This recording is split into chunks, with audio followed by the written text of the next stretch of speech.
Good morning. Good morning. Welcome, everybody. Good Friday morning. Hope everybody have a good Friday. Drive safe and all this. I put out a video probably about 3 or 4 o'clock. And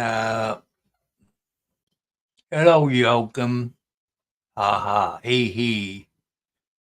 And it was put out by Gavin Fish, Gavin Fish. I want to kill me some cats. Oh, they're getting on me. They know usually around this time I feed them. But if you watch that video, people, that I put out a couple hours ago, and Galvin Fish interviewed a retired DEA agent and a CSI person. And he been following that Karen Reed murder trial. And one thing you haven't heard in the Karen Reed murder trial, the FBI been in this from day one. They done some things that we don't know about. You need to watch my video that I done hours ago. I woke up because God told me about this person that I need to put it on there. And also, you saw in court when they had Karen Reed's vehicle in the Sally port or garage, whatever you want to call it, there's about 40 some odd minutes missing from that. I got you! Excuse me for my French. They all ran up on my table. They know they're not allowed on my table. Oh, I'm sorry for that bad word, people. Sorry, YouTube. What was I?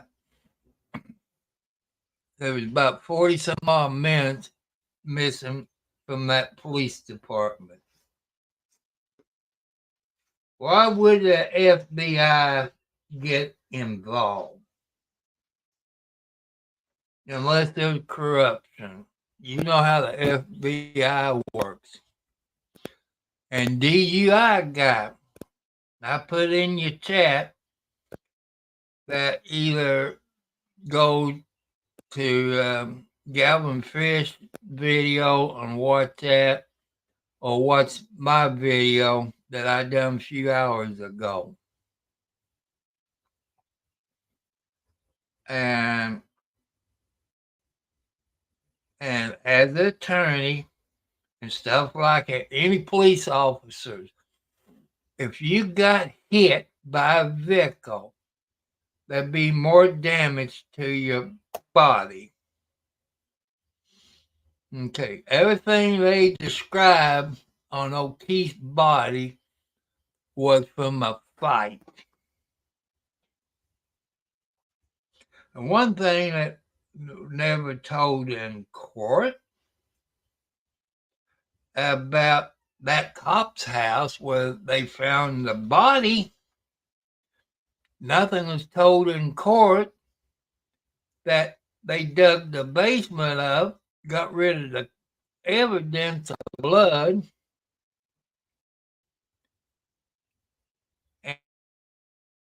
and a bunch of other stuff.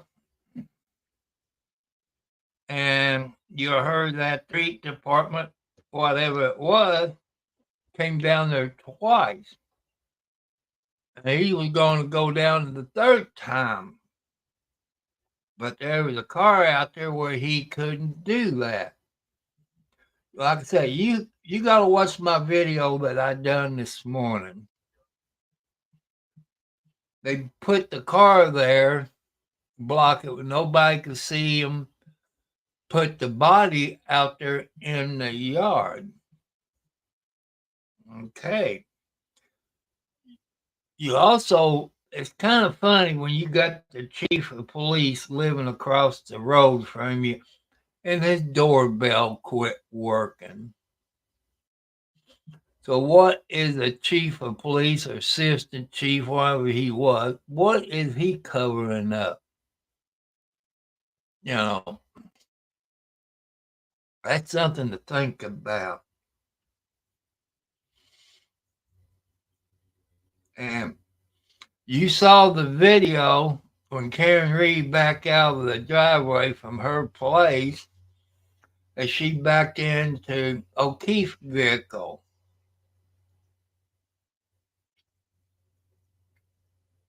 So that's funny. They didn't rope up the crime scene. But in that state,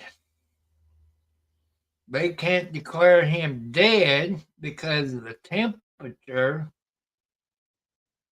and until they got his body warm up to a certain temperature in that state.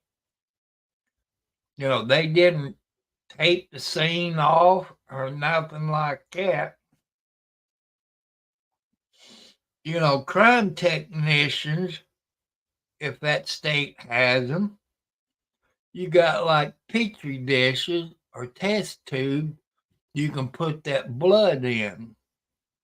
They didn't do none of it. They use those plastic cups, which ain't sanitary, you know. But you need to watch the video that I put up this morning. And that DE agent will explain everything to you in kind of detail. I like it. He explained it where dummies can understand it, or people it's slow like me. And I forget what his name is, but he has a YouTube site. Both of them, Galvin Fish and so I forget what the DEA agent goes by. Let me look it up. But that guy that sent me a comment, I subscribe to your channel, my friend.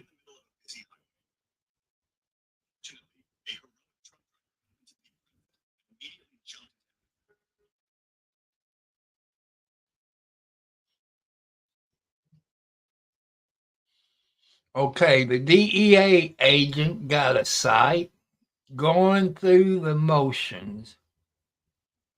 That's the DEA agent's YouTube channel. Go through the motions. And like I say, he been with the DEA 25 plus years plus CSI. He gave his whole life's history, you know, this and that. And he told stuff that the FBI been involved in this from day one. I said the FBI had wild taps on the people's phones. They got all this. They subpoenaed the witness to the federal grand jury, which this prosecutor didn't say anything about it. The prosecutor and Karen Reed's lawyer got everything that the FBI have, but you haven't heard the prosecutor mention none of it. and DUI guy Larry Foreman, you need to look at my video I done this morning with Gavin Fish. That video is about 2 weeks old, but for some reason God told me to look him up. That's kind of strange, but God gave me an idea, and I share it with you all through Prison Live Studio, because it lasts about an hour and 8 minutes. So I'm asking you all come to my YouTube video that I done this morning. I'm not going to stream too much of Karen Reed's murder trial today because, today's Friday. I got to go pick my medicine up, my post office, my medicine, and I got to drop something off at the smoke shop and pick my medicine up and go to JC store. Then my son probably picks his medicine up. I won't know until he wakes up.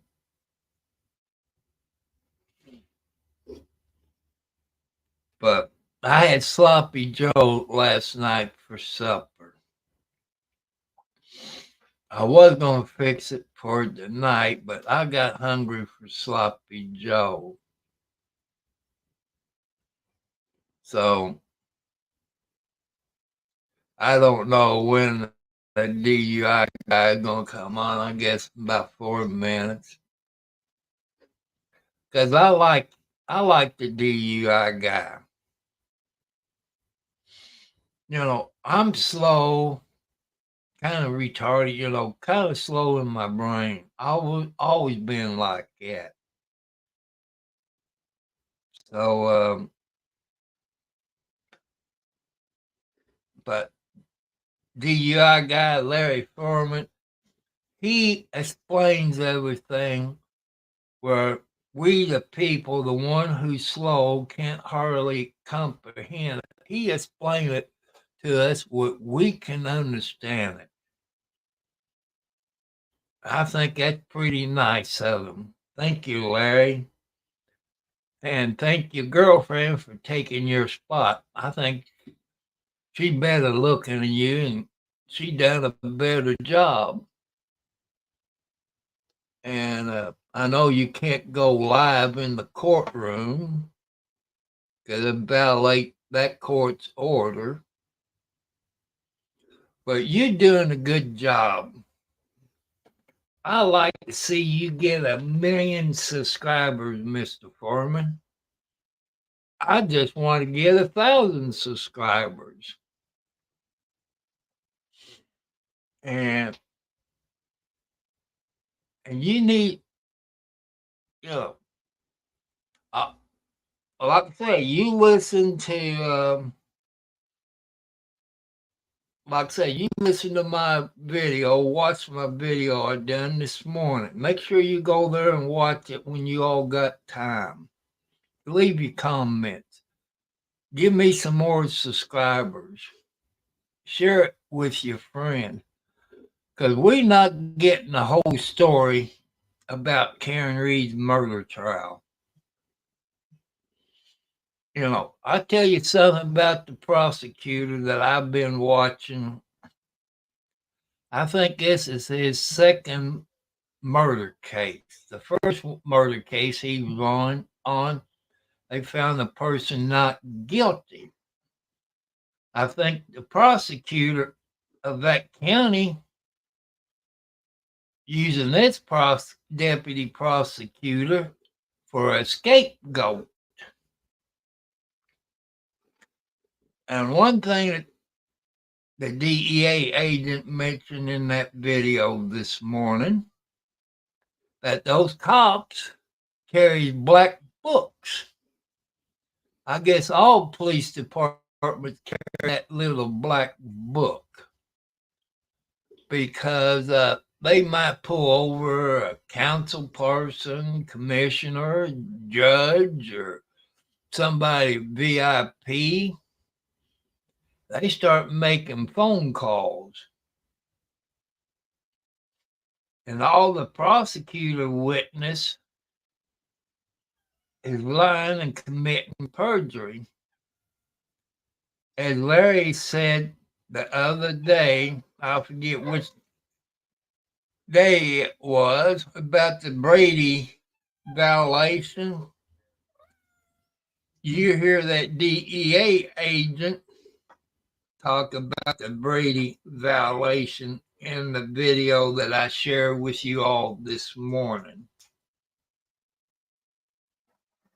Like I say, you all need to watch it. You know, I'm going to try to share DUI guide videos. Sent to us on the channel. That's something that you want to send to us. And I don't know how to send Larry a link.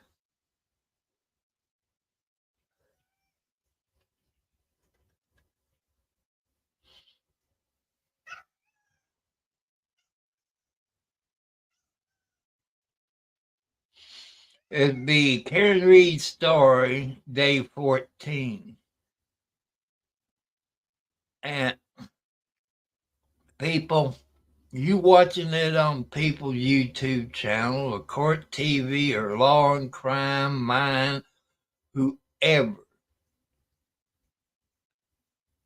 And if you're watching it at home, get you a pad of paper, take you some notes. If you got questions to ask, write it down in your notes, and you can go back over and watch anybody YouTube videos that's covering the Karen Reed story. And there's too many questions unanswered. And that cop that they found the dead body in his yard, which was planted by him or his sons or somebody, why would you dig up the concrete floor unless there was blood over it? And I never heard them mention in a Karen Reed story that they found his shoe and hat. But listen to the DEA agent this morning, which I said the video is 2 weeks old, but God just told me about it. He said they found his hat and his shoe. And also in the murder trial, it didn't mention that Karen Reed tried to call him and got his voicemail when they going to that cop's house where the dead body was.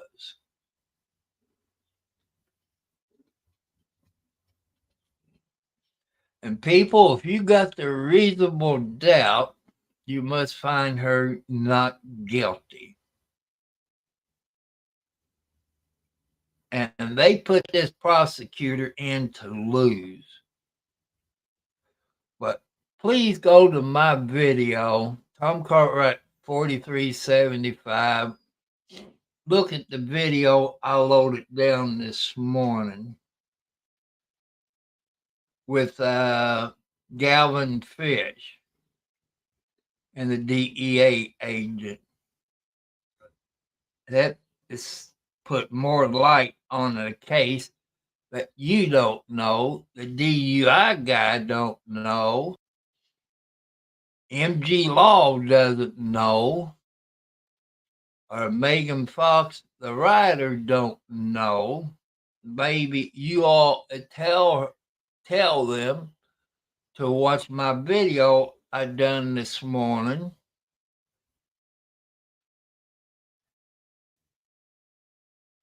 Or they can go to Galvin Fish, Gavin Fish. and look the video where he interviewed the DEA agent of 20, I think I'm gonna say 25. I think it's 28. And watch it. This answers some of your questions. That answers some of mine. But I want to know how come none of that been brought out by the prosecutor, the defense. They got the evidence because all the witness had appeared in front of the grand jury. You know, they got copies of what the FBI had.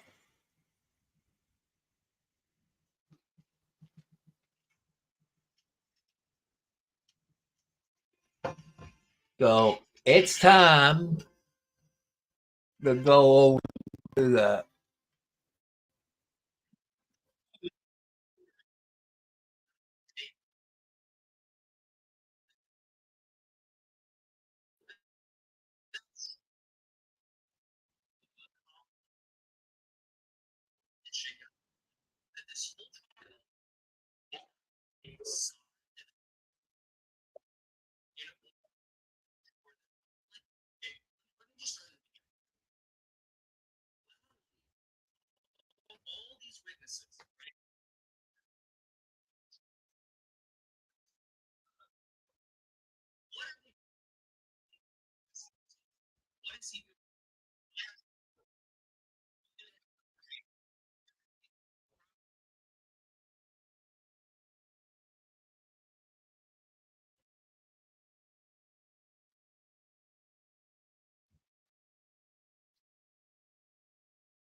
what theory of the case is it? I mean, the only thing that he's got so far is some witnesses saying the SUV was here and then it was here. The SUV was here and then it was here. Nobody heard a commotion. Nobody heard. I mean, can you imagine somebody, a car actually hitting a person outside your door and you're going, la, la, la, la, la, la, la, la.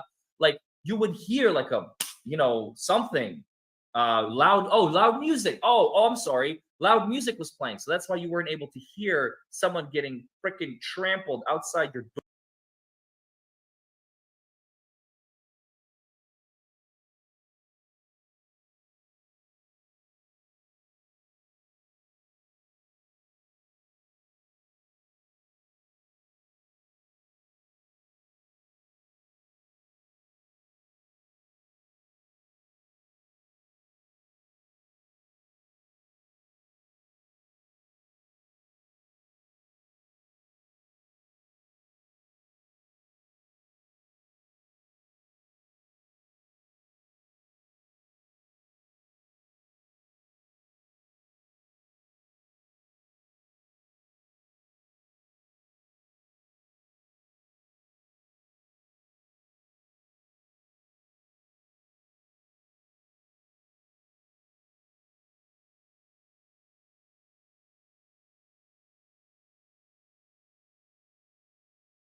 door by a car. What? And the dog wasn't barking and nothing. Like it just none of it makes sense. And now I'm starting to understand this is not the Commonwealth of Massachusetts versus Karen Reed case. It is now becoming more and more abundantly clear. This is the federal government versus the McAlberts, or more specifically, the federal government versus Colin Albert. And I'm not alone apparently in this theory. I tweeted about it last night, and it's making its rounds, and a lot of people are on board. They understand and they agree because I'm not alone in this assumption. The federal government. Remember when Ryan Nagel testified. Remember Ryan Nagel? He was on the witness stand. He was one of the people in the car in Ricky Dentano's Ford F-150. Ricky was the only one who actually testified honestly, who said the SUV never moved while he was there. Everyone else is saying the SUV moved 3 feet. Like, how would you not notice somebody hitting somebody? Like, it's so ridiculous. But anyway, when when Ryan Nagel, or it's Ryan, right? Ryan Nagel. When Ryan Nagel was up there, and he said like, "Oh, but the Fed the interview with the Feds," everyone just like, What, what? No, no, no. Moving on, moving on, moving on." You know, the jury now has it in their heads. The jury now has it in their heads that, wait a second, the Feds are involved in this. And like I said, there are three categories of jurors when it comes to the federal government topic. There are some going, I don't understand what that means. What does that mean? Federal government involved? Is this not the federal government? Like, they're not going to know the difference. They're the ones who are going to go, "Oh, that's interesting."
The federal government is involved in this. Why are they involved in this? This is a state case. And then there's a third group going, "Holy crap, the Feds are getting involved? That means that there's something bigger going on." Okay. So those are the three possible jurors that we have in out of those 17. And I'm certain at least two of them are in the third category, based on the things that I have seen, or at least they appear to be. Um, so the most important thing about this case is to understand that the jury, I'm telling you folks, I laid eyes on them. Okay. I can tell you now from personal experience rather than someone else's secondhand explanation to me. Um, they're paying attention.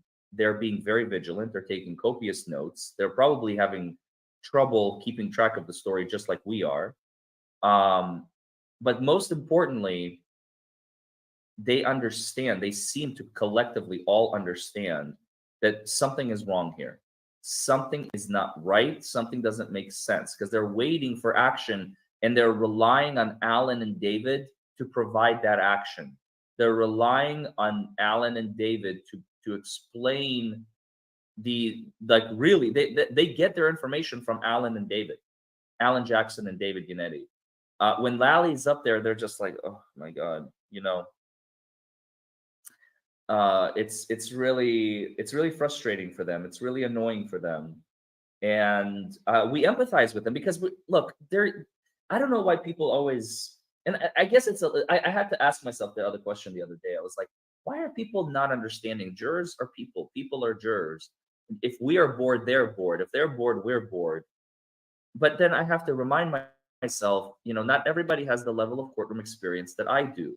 And when you look at, when you hear about jurors, when you look at jurors, when you just imagine them in your mind's eye, whatever you're imagining is probably what's happening. That's the key.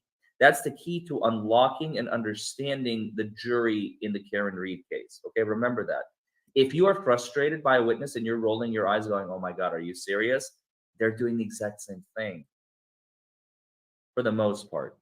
There may be some outliers, but they're few and far in between because there's always going to be outliers, especially in the jury of a fairly small town of Canton, Massachusetts. But the most important thing you have to remember is that they're listening, they're paying attention, and they're just as frustrated as you and I. Okay.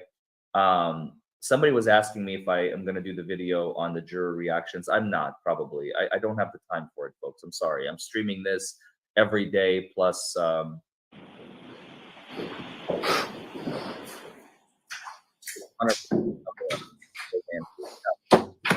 we all can agree on that at this point.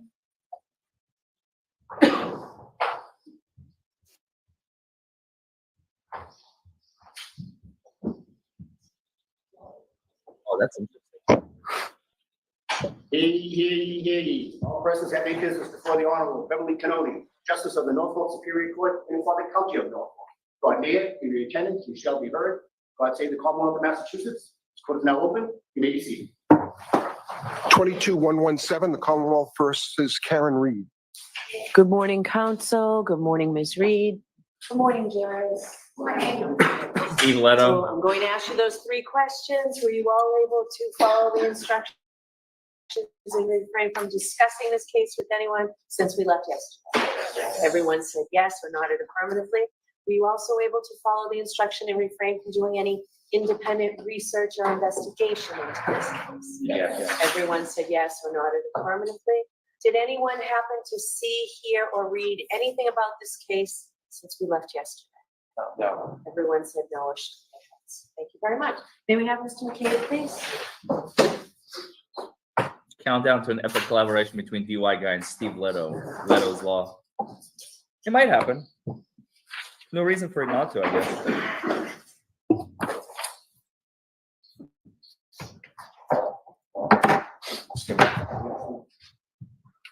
Oh, what a tangled web we weave. When first we practice, we deceive. That's all I think. I consider the Alberts in the process. I do. Thanks, Crazy Albert. And Ali Riddle, thanks for joining on as a member. Welcome to the channel. All right, Mr. Lally, whenever Smacking, you're oh ready. God, yeah, thank you, Ron. Oh, yeah. Thanks for reminding me. Good morning, of sir. lip smacking. Good morning. Where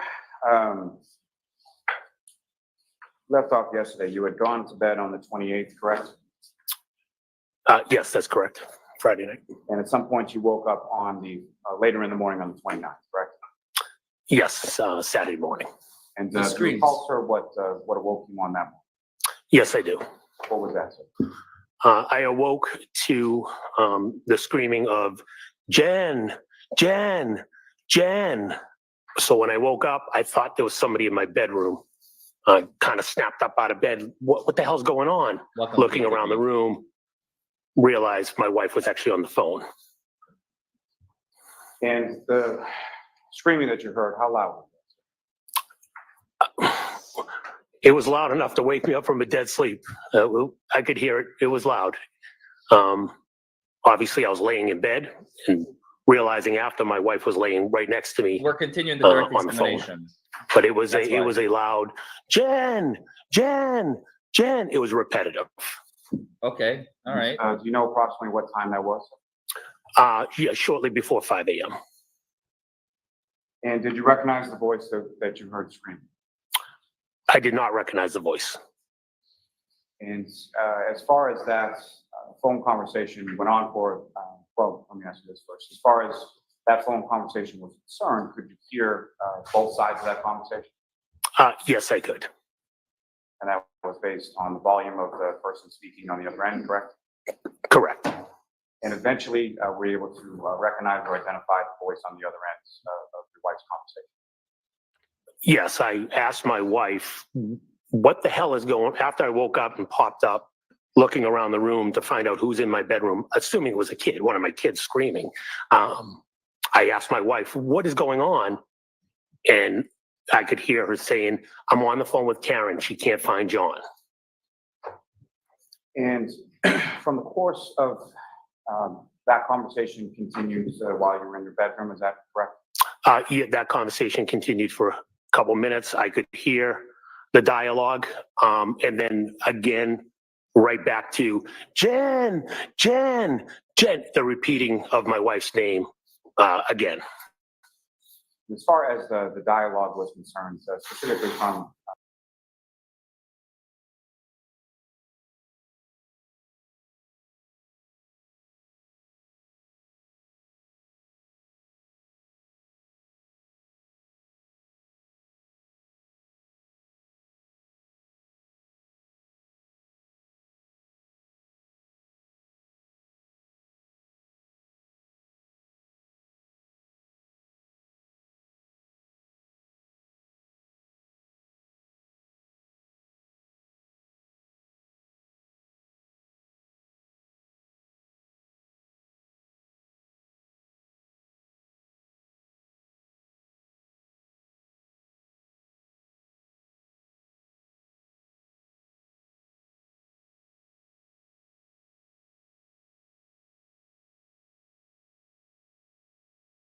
the defendant, Ms. Reed's perspective, what if anything do you recall about that? She didn't know where John was, and the last time she saw him was at the waterfall. And about how long did that initial phone call or that initial conversation between your wife and the defendant go on? From when I woke up, minute and a half, 2 minutes, I don't know the exact time. And after, Give or take. You recall how that conversation ended, did your wife hang up or? Yes, they hung up the phone. Oh, wow. Um, Sure, number 13. I was laying in This the is bed. huge. My wife was next to me, Thanks for the intel. and I think my wife immediately called somebody else, was calling friends that lived near the waterfall that happened to be out that evening. And she started making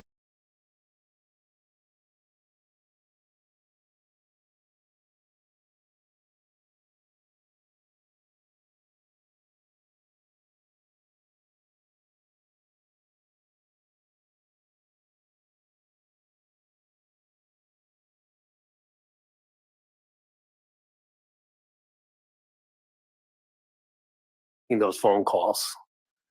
And as your wife was making those phone calls, what, if anything, did you say to her? Objection. What, if anything, did he say to her? Yes. To, No, I'm not gonna let you testify to that. Next question. With respect to the defendant's statement that the last time she saw Mr. O'Keefe was at the waterfall, what, if anything, occurred to you in reference to that? in reference to her saying she last saw him at the waterfall, I then told my wife, "What are you talking about?" So I'll not what you said, sir, but I think Mr. Larry asked you what you thought, what you gathered from that. I thought she was crazy And why was it? because I saw her vehicle. I saw the black SUV arrive to the 34 Fairview that morning. You had overheard the conversation from Mr. O'Keefe to your wife the night previous, correct? That's correct. And so what happened then? I told my wife, "What are you talking about?" Who she was at. It's not what you said to your wife. All right, sorry. It's hard. Ask the Um, question, Mr. Lally, so that he can answer it properly. Come on, So Lally. your wife made some phone calls in your presence, correct? Control your Yes, she witness. did. And following those phone conversations, what, if any, other conversations did she have with the defendant that night? There were multiple calls. I don't recall what calls were made, what time, but the next call, Probably. we were informing the defendant that, wait, we saw your car. We saw you come to 34 Fairview. You guys were there. And I heard the response of, "I don't remember. I don't remember going there." And what, if any, other conversation do you recall in those subsequent phone conversations that you overheard from? At some moment, as I said, my wife had made a couple phone calls. And one of the calls with Karen Reed, she blurted that she broke her tail light, cracked her tail light, something to that effect while we were, while Jen and I were still in the bedroom and she was on the phone. And as your wife, when you were in the bedroom and your wife was on the phone, what, if anything, were the two?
You do?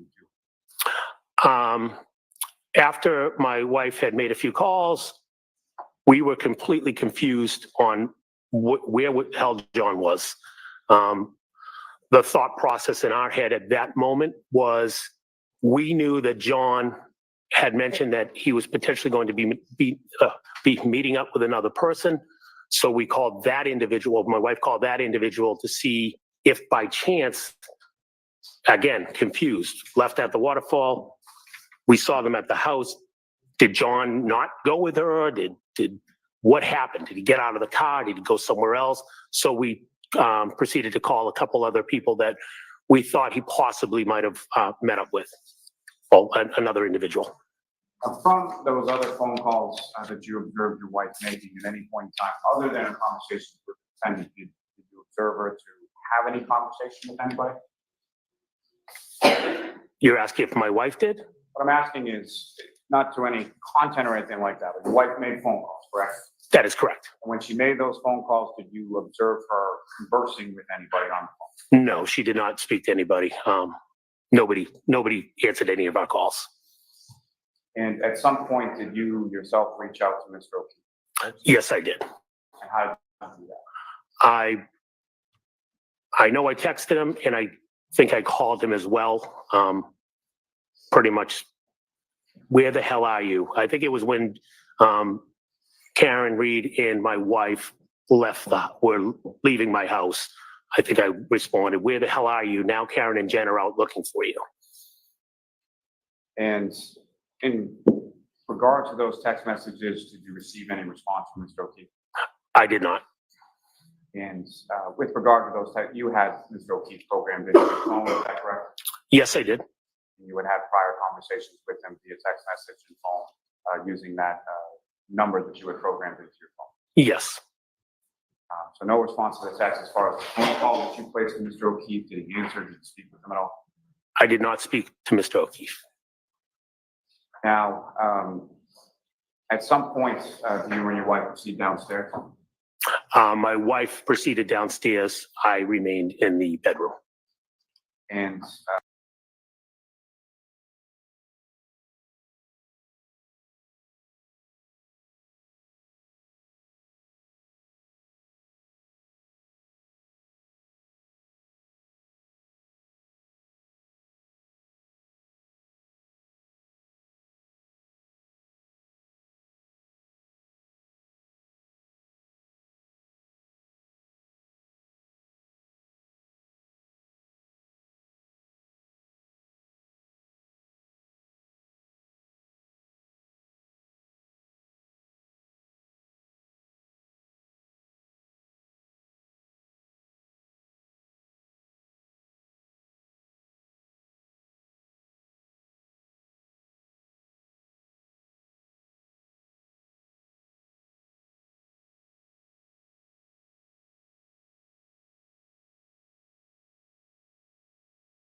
what is the next thing that you remember occurring that morning?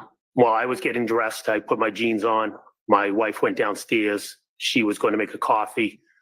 My wife and I were proceeding to leave. We were going to leave our house and make a drive to the house of the gentleman that my wife was calling that we possibly thought John could have met up with.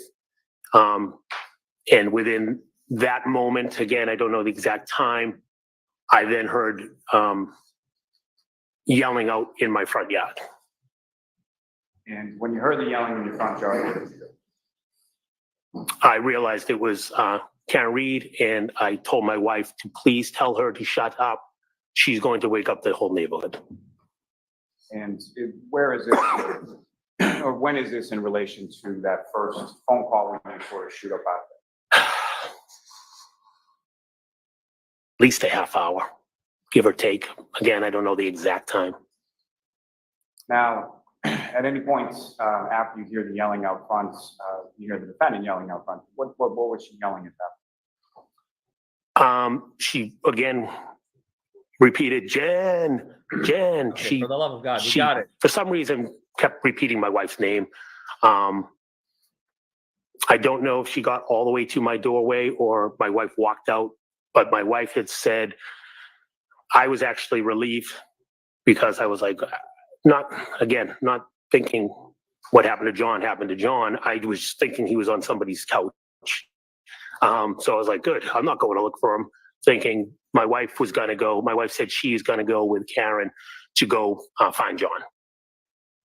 And at any point in time that morning, when the defendant arrived at the house, did you actually go outside or look outside? Or? I did not go outside. I did look out the blinds of my bedroom window, which is the closest to the Allie's driveway. father. What, if anything, did you Allie see when you McCabe. looked out? Saw Karen's car in my driveway. Did you see, Aiden came up with a defendant good name for Reed her, anywhere Allie outside as by. well? Allie by. I don't recall physically seeing her. I saw the vehicle. I don't recall seeing her directly, making any physical contact as far as seeing her. What, if any, concerns that you have in reference to your wife going out with Ms. Reed at that particular time? I had mentioned to my wife before she was leaving the house that No, I'll allow this. That- What were your concerns? my concerns were she was going to be driving with Miss Reed in their vehicle, in Miss Reed's vehicle, and my concerns were that she had a broken taillight. What I thought by a broken taillight was that her taillight was out, meaning there was no light. And I didn't think it was a bright idea to be driving around with no physical light on the taillight Particularly given the weather, is that fair to say? because of the weather, correct?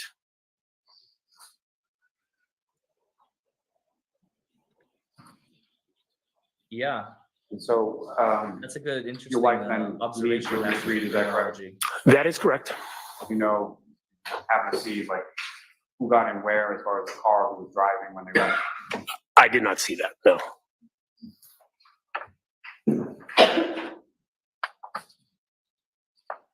Now, was that within the same time frame that you were describing before, about a half hour after you hear the initial call? Yes, from Miss Reed arriving at my house was, yes, half hour or so after the initial call. And Didn't it they? wasn't long after before they proceeded to leave. They all look, I can't wait to see At Jennifer this time McCabe. that you're She looking looks out so beat up. from the blinds, you can see the defendant's car and the defendant outside. Was it light out? Was it dark out? What are we talking about? It was dark out. And so they leave in your home with the 4 children, correct? That is correct. And when was the next time that you spoke to your wife? The next time I spoke to my wife was an hour later.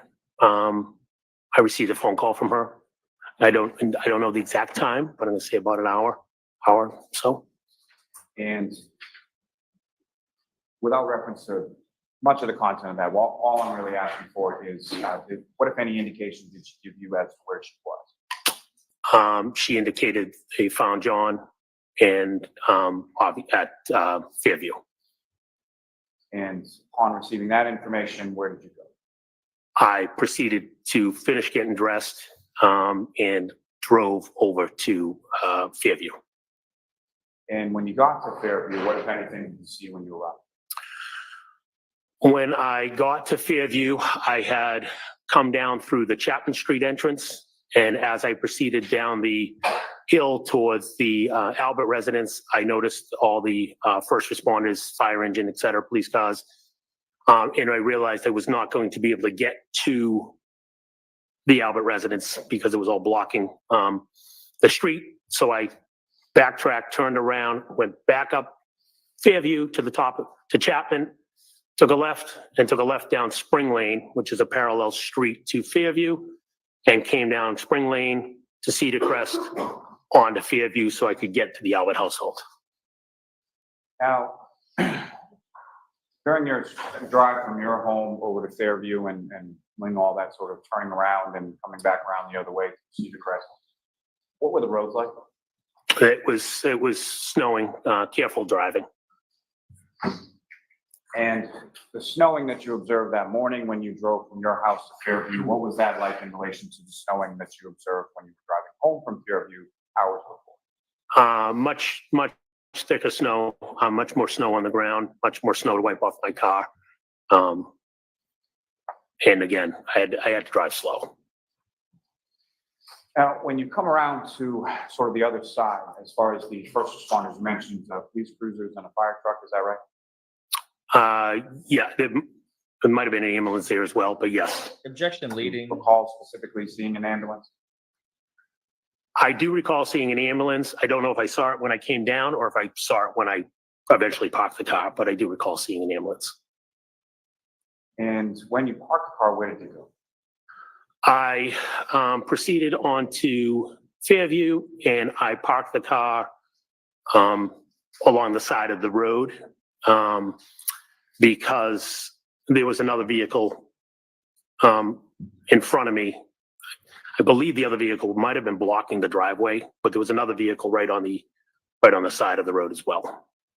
Now, in addition to the other vehicles, as far as cruisers, fire truck, or whatever from first responders, what, if any, other vehicles, or who, if anyone else, did you see outside? It ended up being Kerry Roberts' vehicle was parked as I was at the driveway. Ford Explorer, I think it was. And again, without any reference to the content of the conversation, did you have any conversation with Ms. Roberts at that time? Yes, I did. Did you know Ms. Roberts at that time? How many, if I any, knew who donuts she did you eat was. that morning? Didn't really have a relationship with her, but I knew who she was. How many sips of coffee, How did if you any, know? did you have that morning as well? Friends through the town. She did live in the Ponkapoag neighborhood. I believe she moved in and we moved out shortly after. I don't know the actual time period. Her kids were a couple of years younger. One was 1 year younger than my child, so I knew who her child was through being the grade beneath my youngest child through soccer. And just to be clear, when you talk about the Ponkapoag neighborhood, that's where you used to live on Sutcliffe and where Mr. O'Keefe used to live in the house that was the first. Yes, that's correct. So then, after conversation with Ms. Roberts, about how long was that conversation? Oh, that was a brief conversation. She informed me that she was going to pick up the, she informed me Karen was going, she was dropping Karen off Stick to the script. back at the house. She was going to the hospital and she was going to pick up John's parents in Braintree. I told her I would come with her to pick up the parents. Like I said, the road conditions were pretty bad. And, just for safety reasons, I thought I would go with her, help her go pick up the parents. She informed me that Jen was in the house. Jen is waiting to be interviewed by the police. So where did you go from there? I then proceeded to the front door of 34 Fairview. And when you got inside, who, if anyone, was inside when you got? When I got to the front door, it was my wife, Brian Albert, Nicole Albert, and Officer Lank. And when you came in, can you describe your wife, Jennifer McCabe. Can you describe her demeanor when you first came into the house? Shocked. Just face was drawn, just kind of in awe. All three of them were just looking like, with a drawn face of, I'm walking and going, what the hell is going on? And just to be clear, by all three of them, you mean your wife, Brian Albert, Nicole Albert. Correct. And just turning back briefly to the phone conversation that you had from your wife, which led you to call the Fairview. How would you describe her demeanor on that phone call? Matt, we found John at Fairview. It was a quick conversation. I didn't get any details. We found, Now, that's at it? some point. There's a dead guy on the lawn. That's it. While you were at the house, did you speak Usual to, Saturday. Officer Lang was there, is that Dead correct? guy on the lawn. That's correct. Paul, you if there was know, any other officers? no big deal. In the house at that time or any later time? At that moment, it was just Officer Lank. At that moment, other officers came in the house a little later, but at that moment, it was just Officer Lank. Officers came into the house. And at some point. Wait, what? Wait a While minute, you were at the what? house, did you have any conversation, or what if any conversation did you have with Officer Lang or any other officer? The officers came in the Yes, house. Officer Lank asked me to step outside.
And we spoke briefly. He asked me about if I knew what happened to John. Obviously, I told him no. Wait. I had no idea. I'm just finding out right now.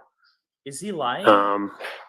There's He no asked me way. when I last saw John. I told him I saw him at the waterfall. We saw him at the bar.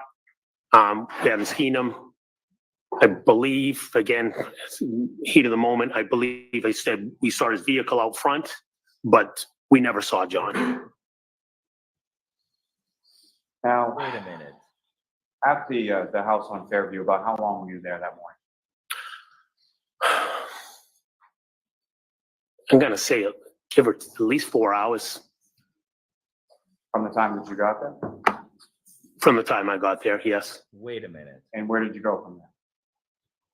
When I left Fairview, I went back to my house on, Jen and I's house, home. As your children were still there, is that correct? My children were all there, correct? And at some point after you arrived home, who, if anyone else, as far as police officers or anybody like that came to your home that day? Two Mass State police officers came to my house. And did you speak with those officers? Yes, I did. Troopers from the state police, correct? Yes, that's correct. And as far as the troopers that you spoke to, do you recall what their names were? Yes, Trooper Michael Proctor and Trooper Yuri Buchanan. If I said it right. Right. Closer than, now, on that date of January 29th, 2022, had you met either Trooper Proctor or Trooper Buchanan before? I had never met them. And where did they speak with you in the house? Well, they first came in the house and informed me they were going to interview my wife and asked me to leave the room. I went up to my bedroom. And at some point, did they interview you as well? Yes, they did. And where was your wife when they interviewed you? I think she wasn't in the room with me. I think she went upstairs.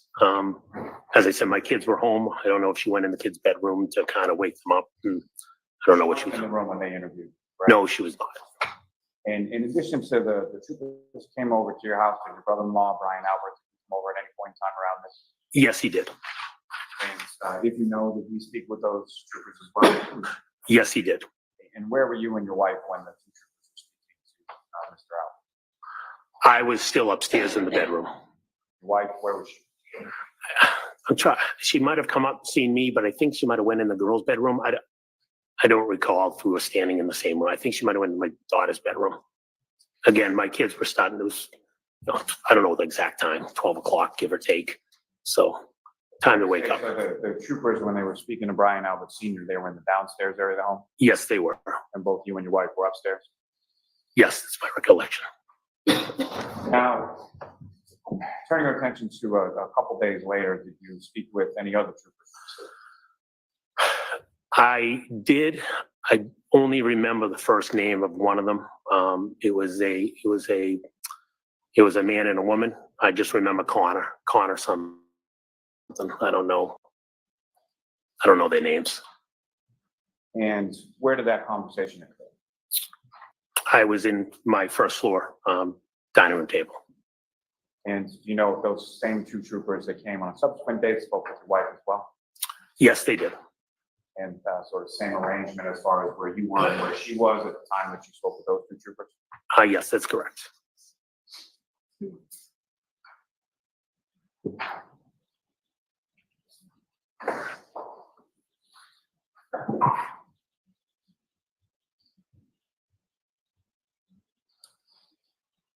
Hang on one moment, Ron. Sure.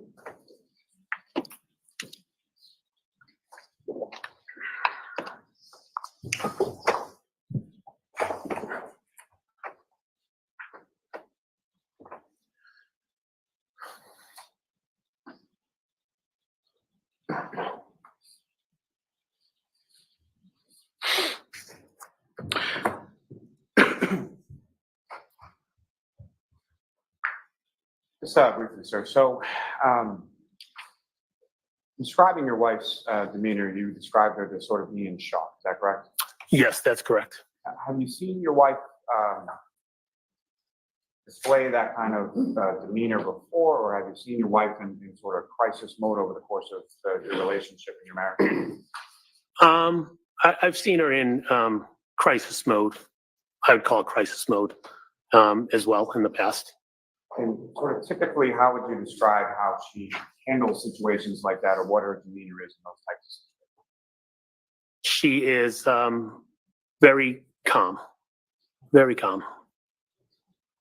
And when, just so it's clear for the jury, so when you're talking about sort of prior incidents in regard to sort of crisis modes, what types of scenarios or what types of incidents are we talking? Well, Previous deaths of my parents, my brother. She's the one that can get in the room, Oh, this Sit, this is gonna be so relax. juicy. hold their hand, make them feel comfortable. She's much more. I can't do that. She's much more. So she's done that with my family, and she's also done that with our neighbor. Nothing further. Thank you, sir. Here we go. all right. Here we Mr. go. Genetti? Thank you, Ron.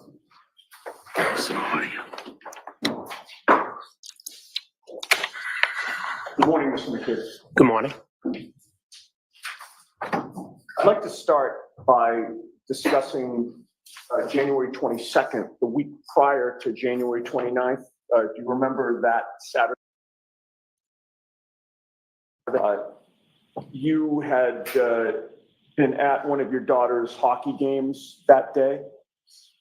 If it's the Saturday before, we're saying? Yes. Yes, I was. And you wound up going to the hillside in Canton, correct? That is correct. You went with your wife, Jennifer McCabe? Yes, When you got there, you saw Karen Reed and John O'Keefe there together, correct? I was there previous to them, but yes, Okay. I saw them there. Yes, eventually I saw them there. I should have Think so, phrased going the back. question that ultimately you ran into John and Karen together, correct? Yes, I did. And when you, Oh, come on. and Brian Albert What is going on? Why am I lagging so much? hung out with Karen Reed and John O'Keefe, correct? Yes, there was a big group of people hanging out together. Correct. There were other people in addition to the ones that I've just named? Yes, there were. So you were with John and Karen for maybe around an hour or so that night of January 22nd? I'd say, I don't know exactly what time they arrived, but yes, I'd say they were there for at least an hour. And during that hour span of time, they appeared to be enjoying each other's company. Yes, And I agree, Senator Golden. the two of them had arrived together, correct? they walked in together. Yes.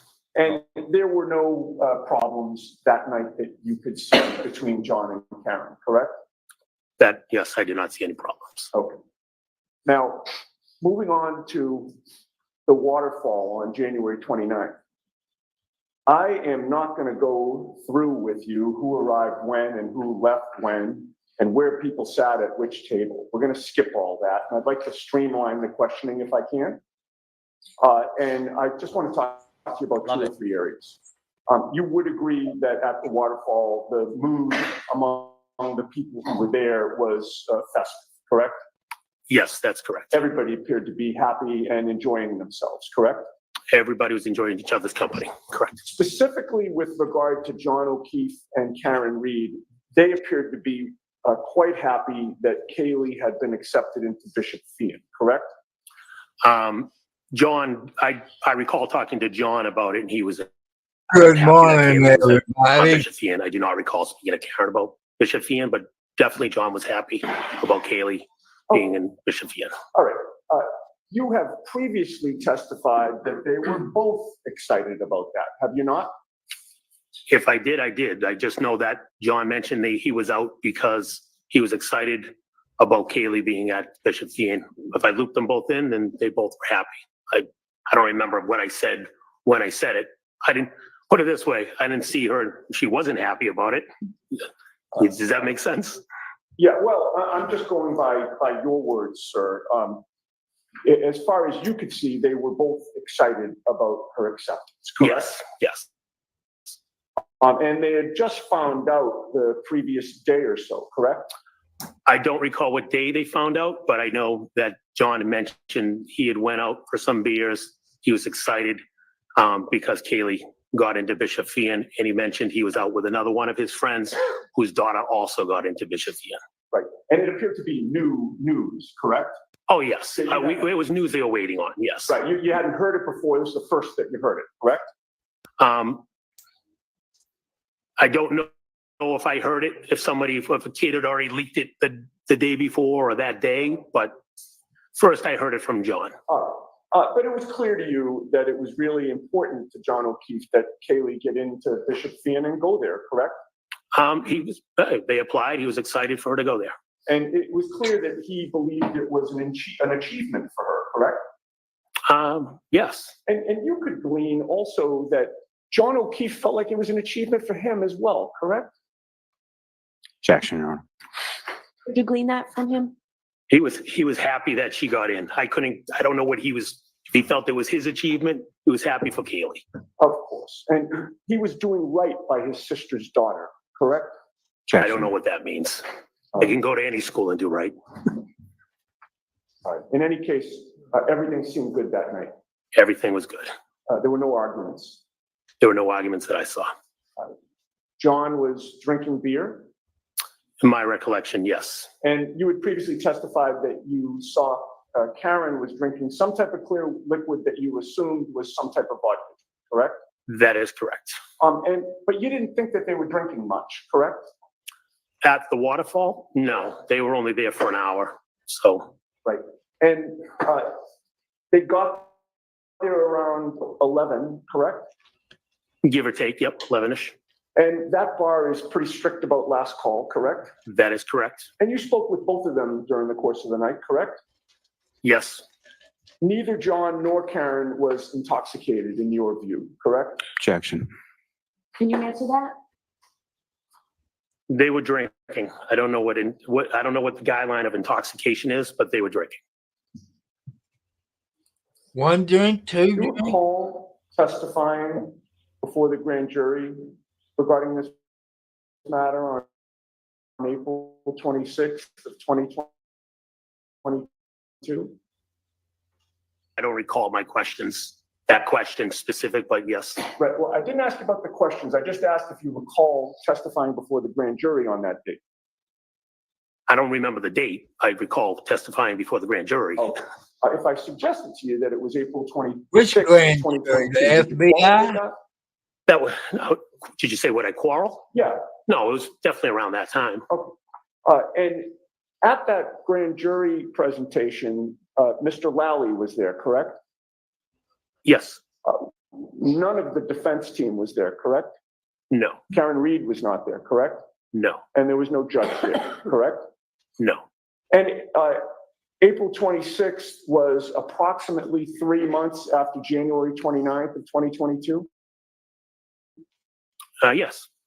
Is it fair to say that your memory about whether or not John and or Karen was intoxicated would have been better on April 26th of 2022 than it would be today? I'll sneeze at them. Judge, feel free to Man, stay. Lally really doesn't like this line of questioning, does he? Objection after objection after objection.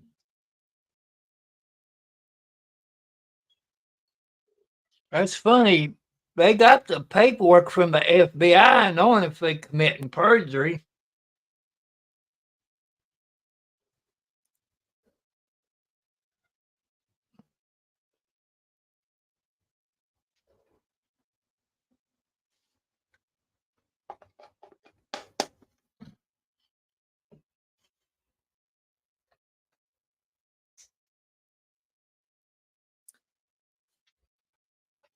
The one thing I'm confused about the most is that Matthew McCabe just testified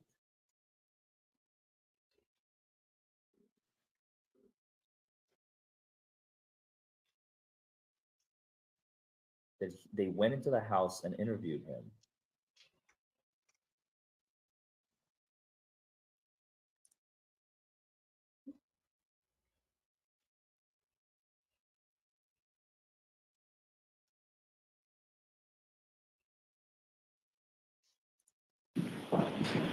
So confused.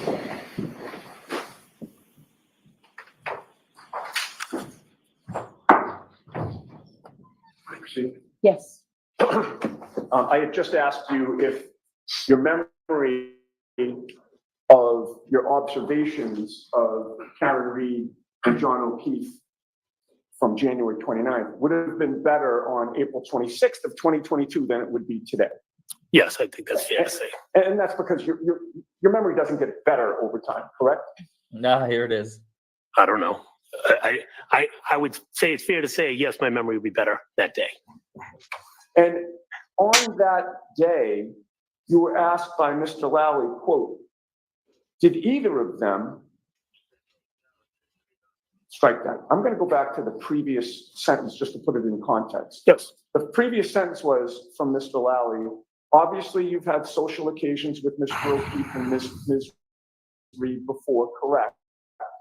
And your answer was, oh, yes, right? Objection, Your Honor.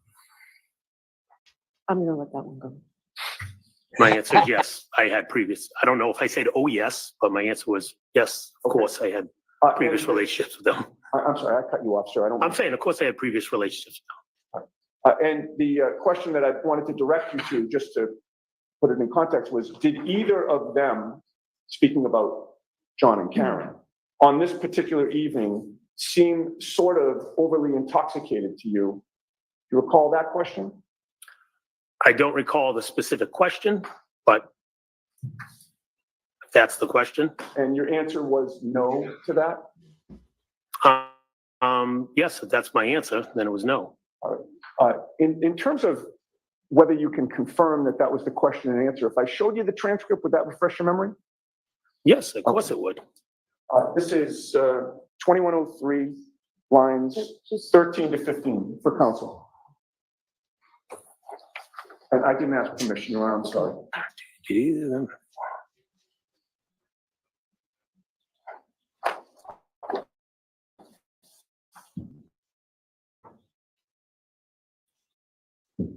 Thank you. Having Rooster correct? Yes, she did.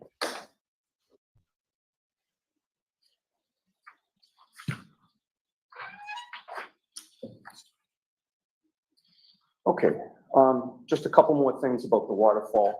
I wanted to ask you about Brian Albert and Brian Higgins, sir. Yes, They were both there that night while you were there, correct? yes, they both were there. And they are both pretty big guys, correct? Objection. Can you answer that? Yes, they're good sized guys.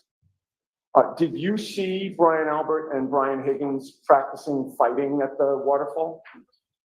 Practicing fighting? Right, did you see them kind of square up in a fighting stance to each other? I recall them grabbing each other. I don't recall them squaring up like they were fighting each other. No, they Video were playing a little shows grab it. ass with each other. I did see them grab each other. I don't recall Grab ass? physical, Really? hey, let's go duke it out. I do not recall that. I'm saying grab ass. It's a figure of speech. Okay, but what they didn't I grab each agree other. with you, They Larry. were in a fighting stance, weren't they? Didn't they crouch down low with each other? I'm telling you, I don't recall seeing them crouching in a fighting stance. Show the video. Oh my I god. recall someone grabbing This dude somebody. is 7 years I don't old. remember who grabbed who. I just recall Ugh. like a bear hug or something. I thought I recall them doing a bear hug. Bull All right, crap. so you recall them, one of them getting behind the other one and kind of restraining them or grabbing them? I think there was a bear hug. Yeah, that's what's in my memory. I don't. And you would agree with me that after closing time, Brian Albert and Brian Higgins were two of the people who went back to 34 Fairview Road, the Albert home, correct? Yes, that's correct. But before everyone left, before you left, it was announced around the table that everyone was welcome back at Brian Albert and Nicole Albert's house, correct? Yes, Karen Reed and John O'Keefe were both there when that invitation was announced, correct? yes, And you would agree that it was expected that Karen Reed and John O'Keefe would go to the Albert home that night, correct? if they wanted to come, they were welcome, yes. And that plan would have been for them to go inside the Albert home, correct? Yes. Do you recall what time you left the waterfall?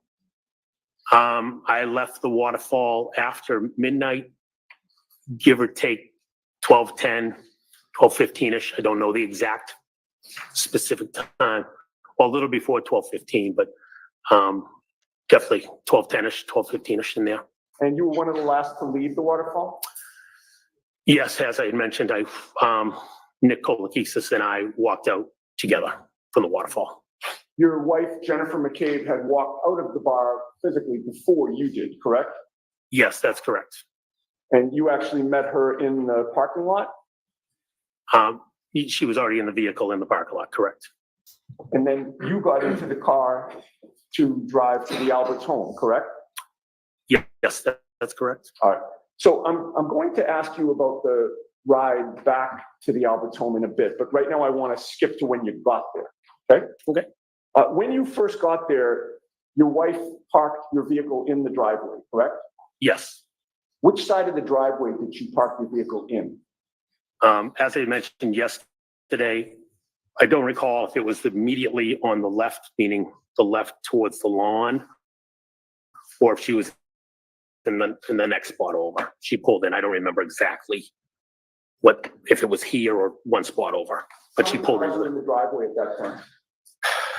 At least two. I don't recall if there was more than two. So if there was at least two, those two would have been parked abutting the garage area. In other words, would they be let me rephrase. So there are two lanes in that driveway, correct? My recollection is two lanes, but there is more space I know when we go over and we've gone over, there's more space to kind of park three cars Right? to the right, correct? Okay. But we weren't to the right. We were either left or middle. You were behind one vehicle, whichever lane you were in, or were you pulled right up to one of the garage entrances? I don't recall if we pulled all the way in or not, but I don't remember.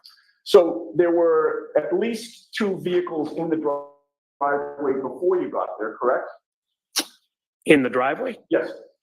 Yes, there were cars in the driveway. And when you parked in the driveway, fair to say that there was no black SUV at the Albert's home? Are you referencing Karen's SUV? I don't know what color the Albert's cars were. Oh, okay. Are you referencing their SUV? Put it this way. Yes, I'm referencing Karen's SUV. That was not at the home. And that was not in the driveway, correct? Karen's SUV was not in the driveway. And it was not adjacent to the property or on the street anywhere that you could see? Correct. It was not there. All right, but you say that there was a Jeep in the street at that time, correct? There was a Jeep parked in front of the end of the driveway in front of the mailbox. And that Jeep belonged to Brian Higgins? I found out it belonged to Brian Higgins. I didn't know it was his Jeep when I arrived. And it had a plow on the front of it? Yes, it did. It was parked adjacent to the Albert's property They're a on mix-up, Fairview, facing up the hill toward Chapman Street, correct? Yes. And at the time that you arrived, that was the only vehicle that was parked on Fairview Street adjacent to the Albert property, correct?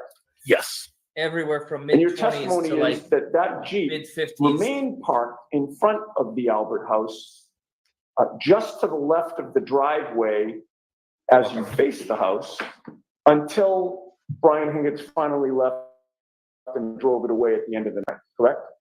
That's my recollection, was his Jeep was out in front of the mailbox. With the court's permission, could we display exhibit 66? Okay. Somebody called this guy a goon, and now I can't get it out of my head. Doesn't he look like a goon?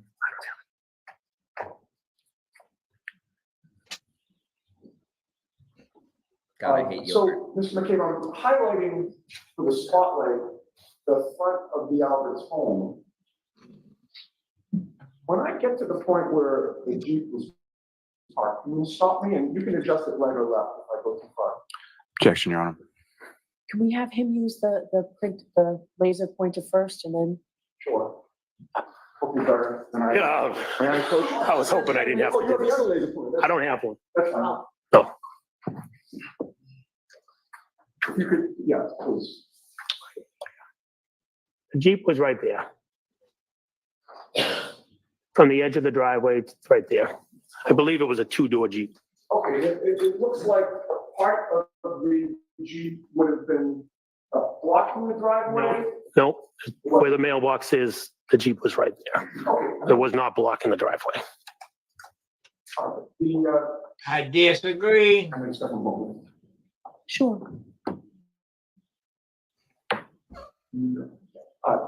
The mailbox that's spotlighted there, would that have been where the back of the Jeep was? Yeah, the back would have been right in the vicinity of the edge of the driveway in the mailbox. I see, so it wasn't blocking the driveway at all when you saw it? No.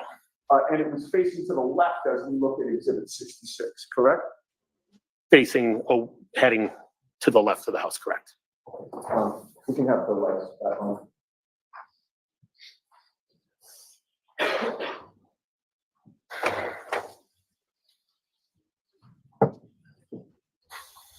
And as you testified, that Jeep was there the whole night. Brian Higgins didn't go out to move it at any point, correct? I never saw Brian Higgins go outside to move his Jeep.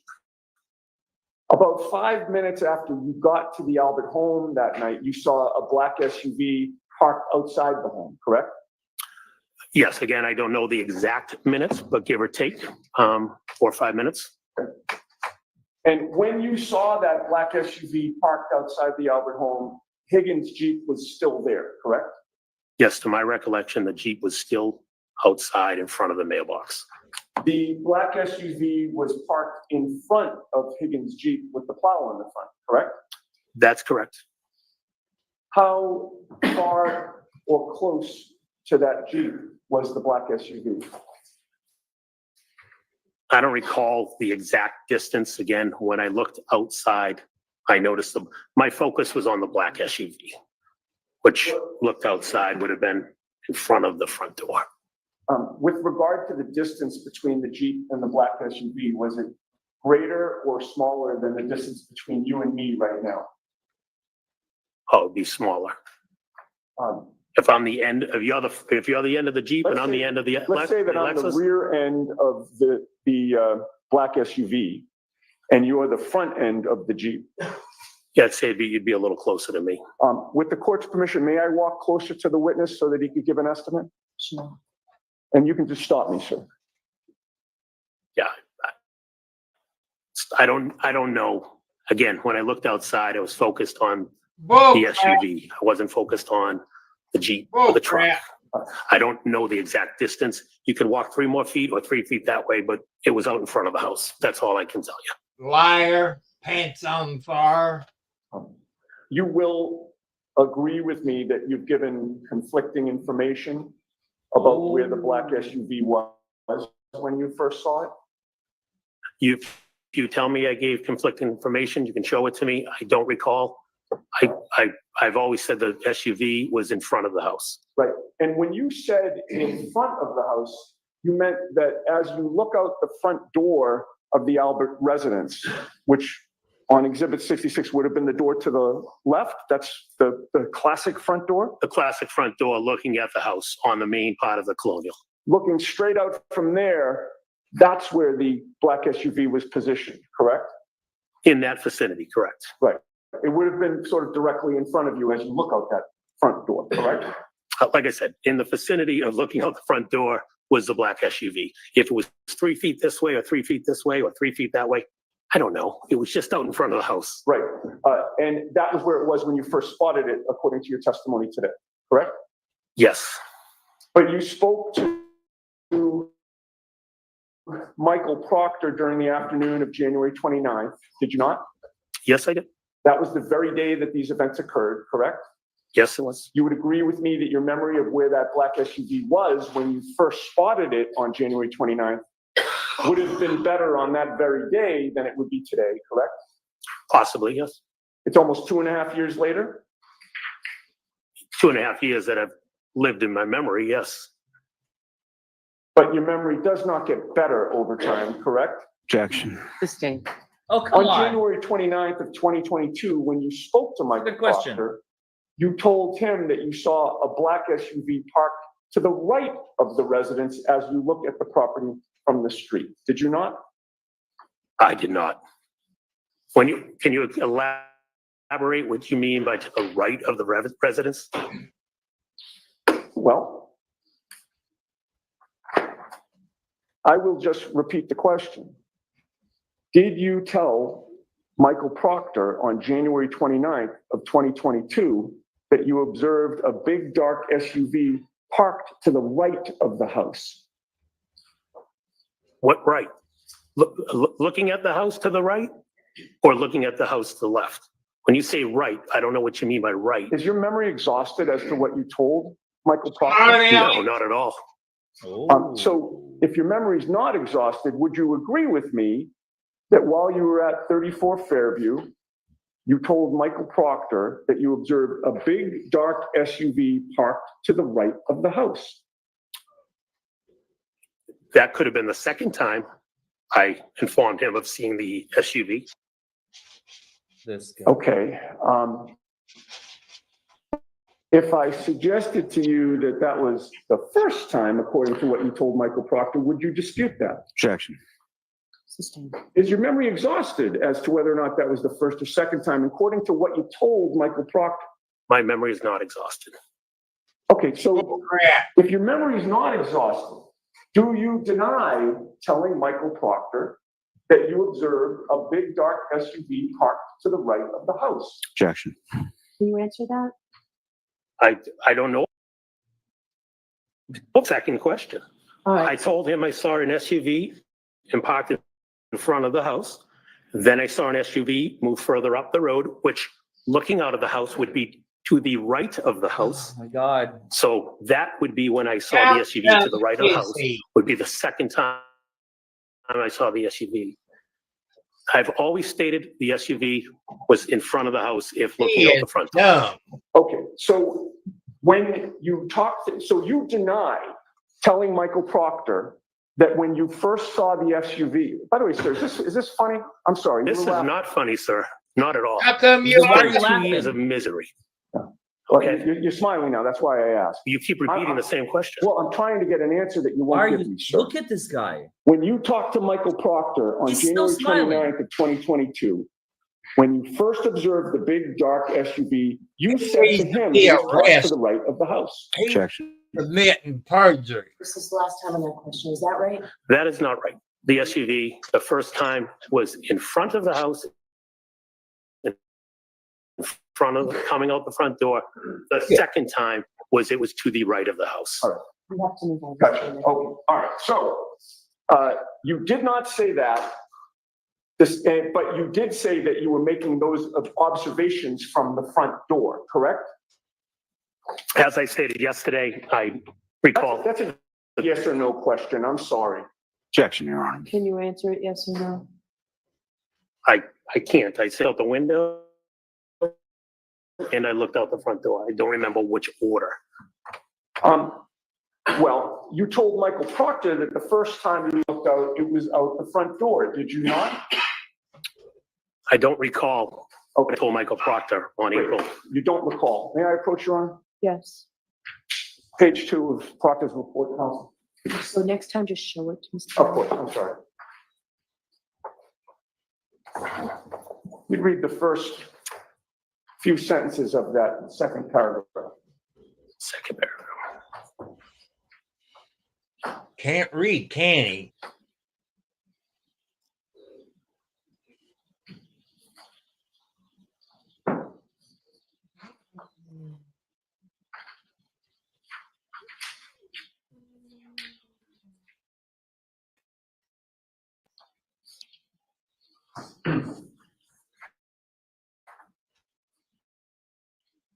Can you?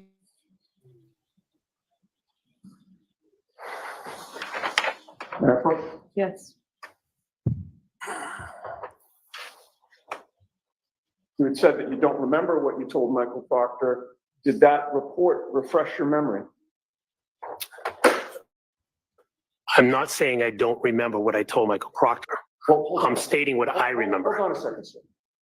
You just told this jury that you don't remember what you told Michael Proctor. Those were your words. Yes, at the point I'm reading, I don't remember the exact wording, but I know what I told Michael Proctor. You observed a big dark SUV parked to the right of the house, did you not? At some point in the conversation, yes, I told Michael Proctor that a big dark SUV moved to the right of the house. Moved to the right of the house? Is that what you just said? All right, let me rephrase. At some point, there was a big Got him dark on SUV perjury. parked in front of the right of the house. I physically didn't see it move, so I need to rephrase. I can't say move. But, what I'm concentrating on now, sir, is not what your memory is today or what you testified to the jury today. I'm concentrating on what you told Michael Proctor that very day on January 29th, 2022. Okay? And you initially told him Still that it laughing. was parked Look to at the him. right of the house, the big dark SUV, and that you made those observations from the front door. And then you stated you looked out the front window Objection, Your Honor. and observed the same big dark SUV had moved to the other side of the property, So correct? the objection sustained, you have to break that down, and I thought we moved on from this, Mr. Well, Chairman. no, we haven't gotten to the second part of the, So bring the document, I'll see it sidebar.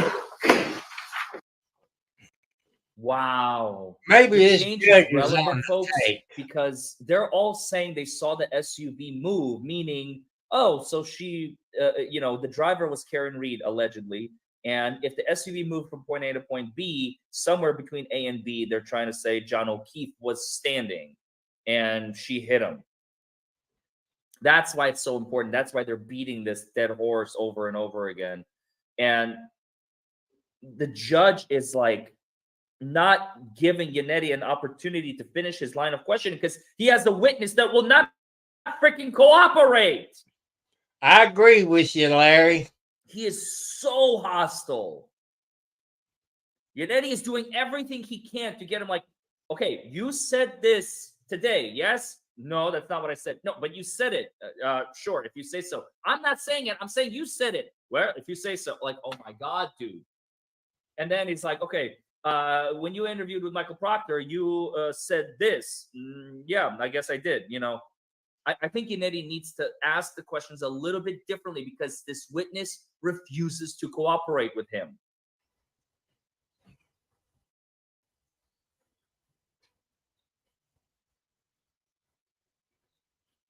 They look like God. Oh, by the way, who is this woman right here? Does anybody know who this woman is? She came in when I was there on Wednesday, and she was so jolly and chatty. And she's like, literally like a freaking butterfly, like a social butterfly, chatting everybody up and talking to them. Like it's so gross. Like people were literally like, even Paul O'Keefe, John's brother, was like, like, lady, stop, like, stop talking to me, like, please. He was just kind of trying to distance himself, and she just kept talking to, like, she like learn how to read the room. Learn how to read the room. That's John's mother. No. I'm talking about the woman we just went past. That's Carl. Who's Carl Douglas?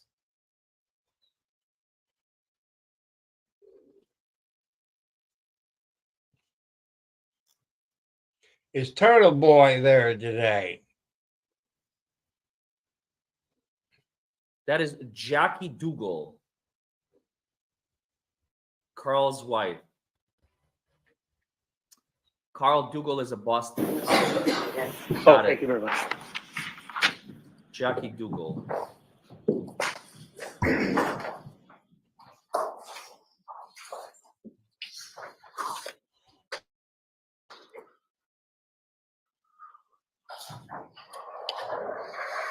One last question on this, Mr. Chairman. yes, with regard to Trooper Proctor's report that you have in front of you, right? It's I for identification. Yes, I'm reading the. You will agree with me that you reported your conversation as saying that the vehicle was first to the right and then moved to the other side of the property, correct? Objection. Sustained. You testified before the grand jury regarding this issue on April 26th of 2022, did you not? Yes, I did. And you talked about the vehicle moving from point A to point B, correct? Yes, at some point. And you estimated that it was 15 to 20 feet or so that the SUV moved along the property line, correct? Yes, again, I don't know the exact distance, but estimates.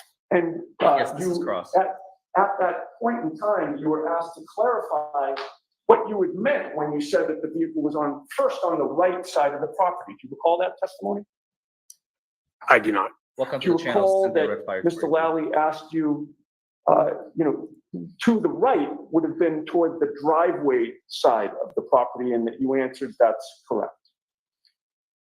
I don't remember the conversation. And again, to the right, looking at the house, or to the right, looking out of the house? Well, that's what I'm talking about. To the right, looking at the house would be toward the driveway. To the right, looking at the house would be toward the driveway, correct? And that's your testimony where the vehicle started out, correct?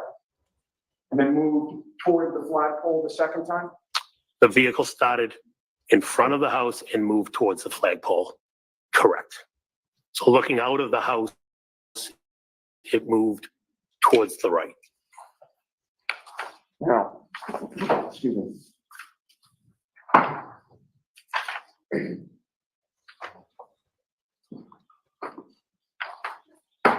He don't look too happy. You told Michael Proctor that initially it was parked closer to the driveway or the mailbox when you first saw it, correct? Objection. Objection sustained. We're moving off of this, Mr. Okay, yes, Your Honor.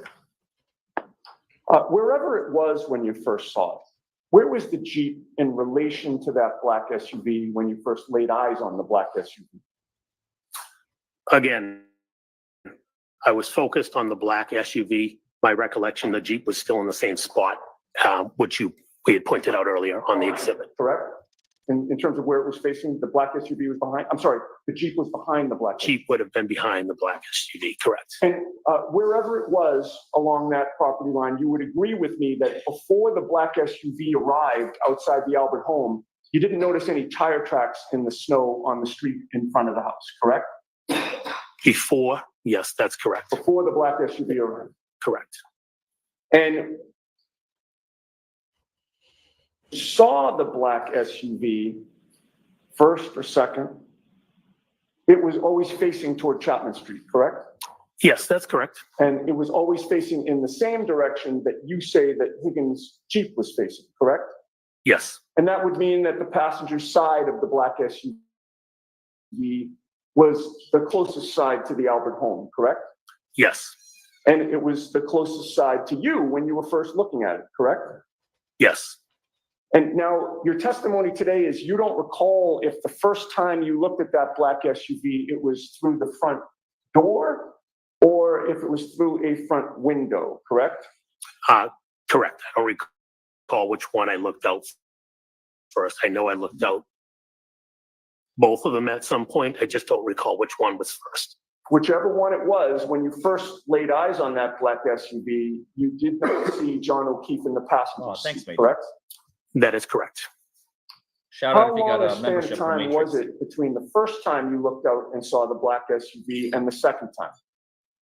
Again, I don't have the exact time. I'm going to guess 3, 4, 5 minutes at most. And what you did in between those 3, 4, 5 minutes was you went back to the table or near the table in the kitchen dining room area where everybody was congregated, That's correct. and you went back there to talk to people and socialize, correct? Yes, that's correct.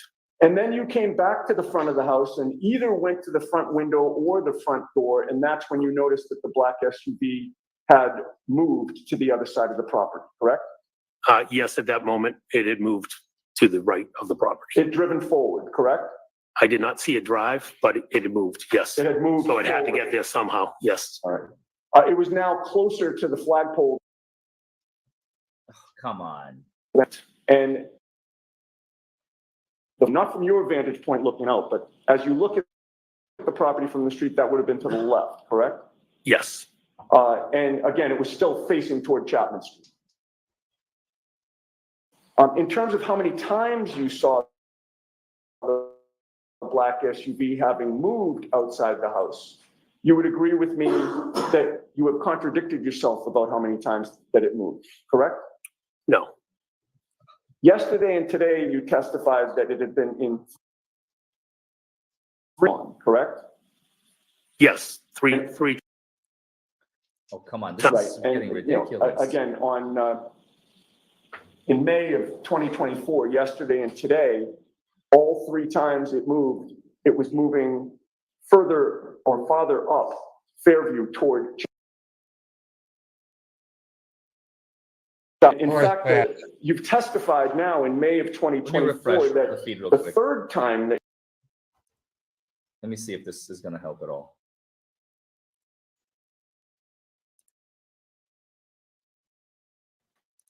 Okay, now I completely froze it. Bloody hell. times you saw it, I should say, would have been better on January 29th than today, correct?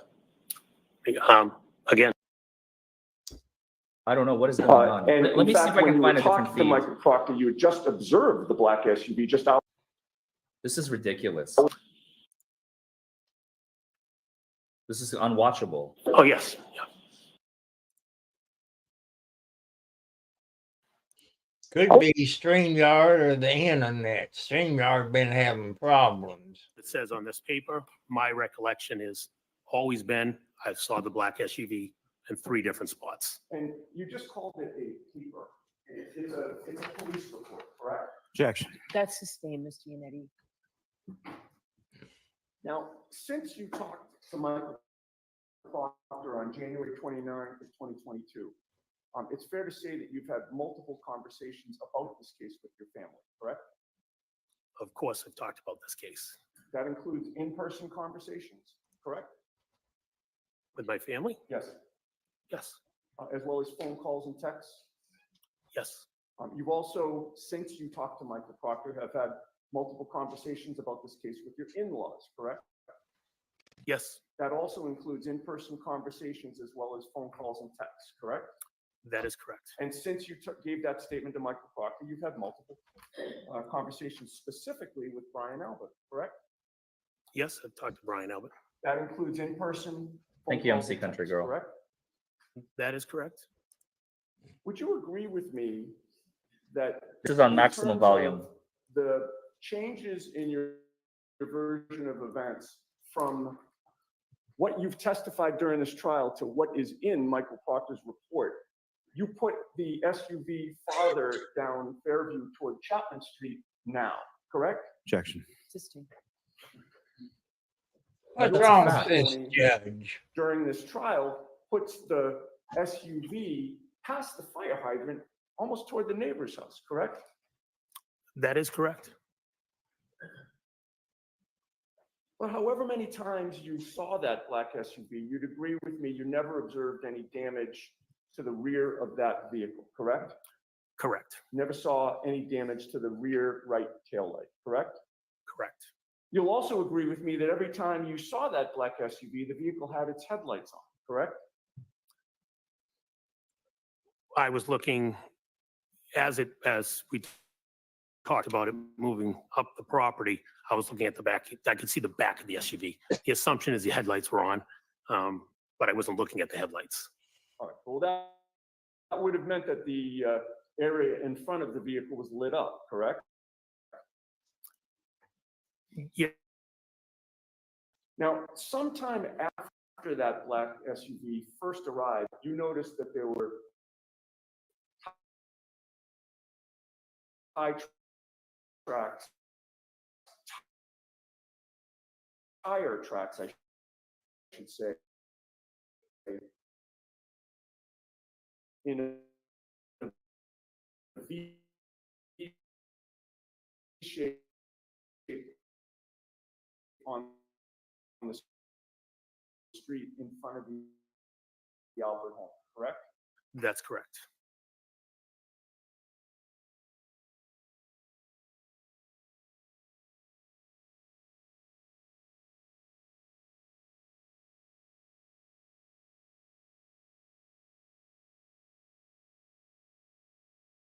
tire tracks that ruled out a three-point turn to you, correct? No? All right. You didn't see those tire tracks again until the black SUV arrived at the home. I didn't, you mean, yes, I didn't see them previous to the black SUV. And Higgins' Jeep was already there before the black SUV arrived, correct? Yes, So Higgins' Jeep was already parked and stationary when there were no tire tracks in that area, correct? I didn't notice. We probably were looking at the Shots. tracks. But Higgins already, Right, you can see that point. yeah, let's see. And at the point that you saw those tire tracks, there were no other vehicles in the area along the Albert family property line on Fairview, other than Higgins' Jeep and the black SUV, correct? That's my recollection, yes. Okay, so now we're going to go back to where I had left off with regard to meeting after leaving the waterfall. You recall that we sort of left off with you getting in the car and Oh, starting the you drive. guys are too sweet. Once you got inside the car, your wife ultimately called John O'Keefe on the ride home, correct?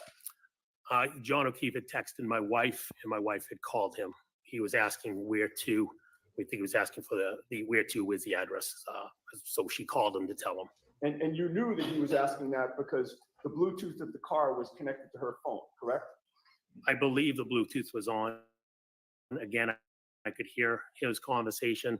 Yeah. My assumption is the Bluetooth was on. Right, you could hear both sides of the conversation, correct? I could hear John as well, yes. Yeah, your wife and John, correct? Well, yes, I was sitting next to my wife. I could hear her. And you heard John tell your wife that he was planning to go to 34th Fairview, correct? Yes, He had told your wife in your presence that he and Karen would meet your wife and you there, correct? he said we're on our way. Right. And you knew, again, the plan was to go inside 34th Fairview, correct? Yes, that was the plan. You heard your wife tell John that 34th Fairview's off Chapman Street, correct? Either I was also talking, so I don't know if my wife was repeating, but yes, we did say off of Chapman Street. It could have been you, could have been your wife, but he was Yes. told it was off Chapman Street, right? That's correct, yes. And then your wife hung up with John, at least temporarily, but then John called back, correct? Yes, that's correct. He indicated he needed more specific directions to 34th Fairview, correct? Yes, And then you heard your wife, or maybe you participated in the conversation. I won't rule that out, but between the two of you, you did give him more specific directions, correct? yes, we did. And either you or your wife, and you can correct me if you know if it's one or the other, but one of you told him to go down Chapman and take Fairview as if they were going to Bella's house, correct? Yes, we had mentioned go down Chapman to Fairview. You know where Bella lives. Drive past Bella's Street. The house will come up on your left. Right, and I believe you previously explained that Bella was a friend of John's niece Kaylee and also your daughter Olivia, correct? Yes, that's correct. So that was a good way to orient him as to where to go, correct? Yes, And once you did that, mind, based on that conversation and the instructions that either you or your wife or both of you gave John, you certainly assumed that John and Karen would be arriving at Fairview coming from the Chapman Street direction, correct? that was my assumption. Okay. As I stated yesterday, there's multiple ways to go, but that was my assumption. And it was an educated assumption based on the conversation that you had, correct? Yes. May I approach the witness, Your Honor? Okay.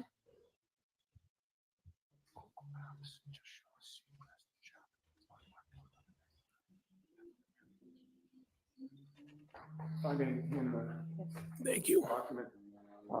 I have handed you something. If you could take a look and tell the jury whether you recognize what that depicts. Yes, this is a map showing Cedar Crest Road intersecting with Fairview Road. On the opposite side shows Chapman Street intersecting with Fairview, as well as other streets in it's called the Cedar Crest neighborhood, in the Cedar Crest neighborhood. And realizing that you don't have a compass or a rule, does it appear to be generally to scale in terms of where the roads are. Yes, And it appears to be. Matthew's right is here. Depiction of the layouts of particularly Cedar Crest, Fairview, and Chapel Straight to Street. jail. Do not pass go. Do Yes. not collect 200 I would Bukarooskis. Is there any objection?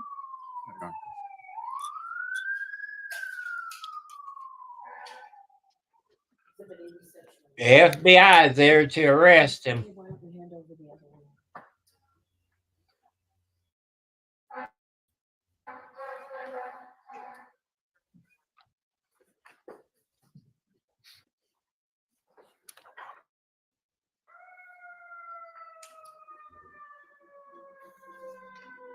May I display that for the jury?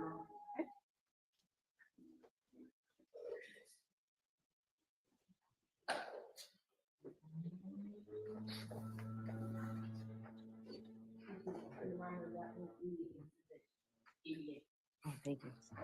What is displayed on the screen, Mr. McCabe, does that appear to be what I just showed you in Exhibit 88? yes, You see that there's a red bubble there. Does that have any meaning to you as you look at the map? yes, it'd be the location of 34 Fairview. Okay. And as we look at the map, Cedar Crest is up the top and Chapman is down the bottom. That is correct. Things that you gave, or you or your wife gave John O'Keefe. If they were coming as you directed them on Chapman Street, would they be taking a right onto Fairview? They'd be taking a left. Okay, so in terms of looking at this map, they'd be traveling on Chapman Street really from the left to the right as you look at Exhibit 88, correct? Yes, left to right, correct.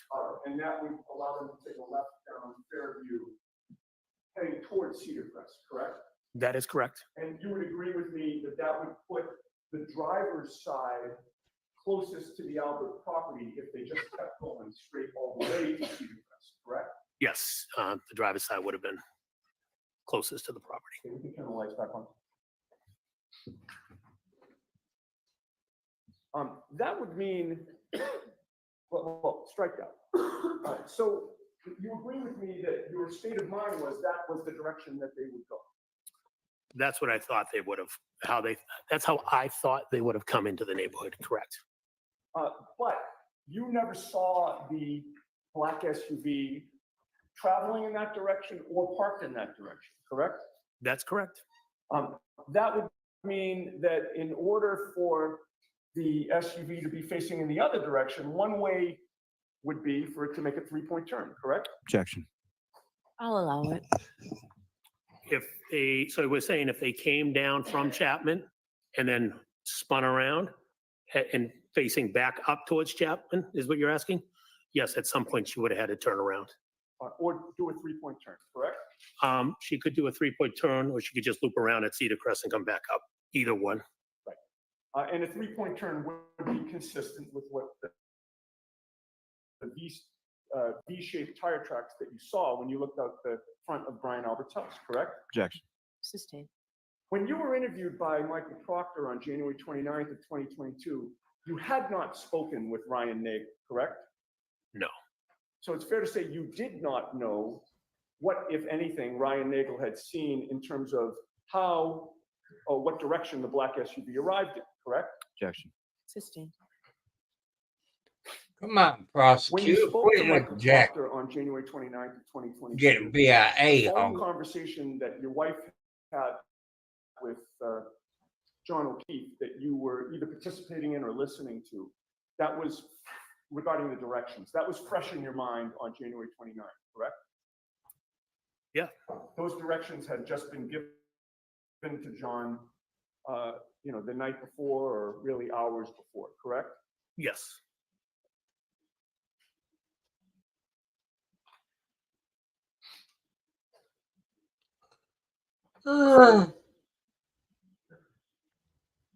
On January 29th, when you're talking to Michael Proctor, believing that John had driven down Chapman Street, you were trying to square in your own mind how the vehicle wound up in the other direction when you looked out the house, correct? Objection. Were you? Can you just repeat that again? Yeah, I think I heard you. I just want to make It sure. wasn't a great question. I'll see if I can make it any better.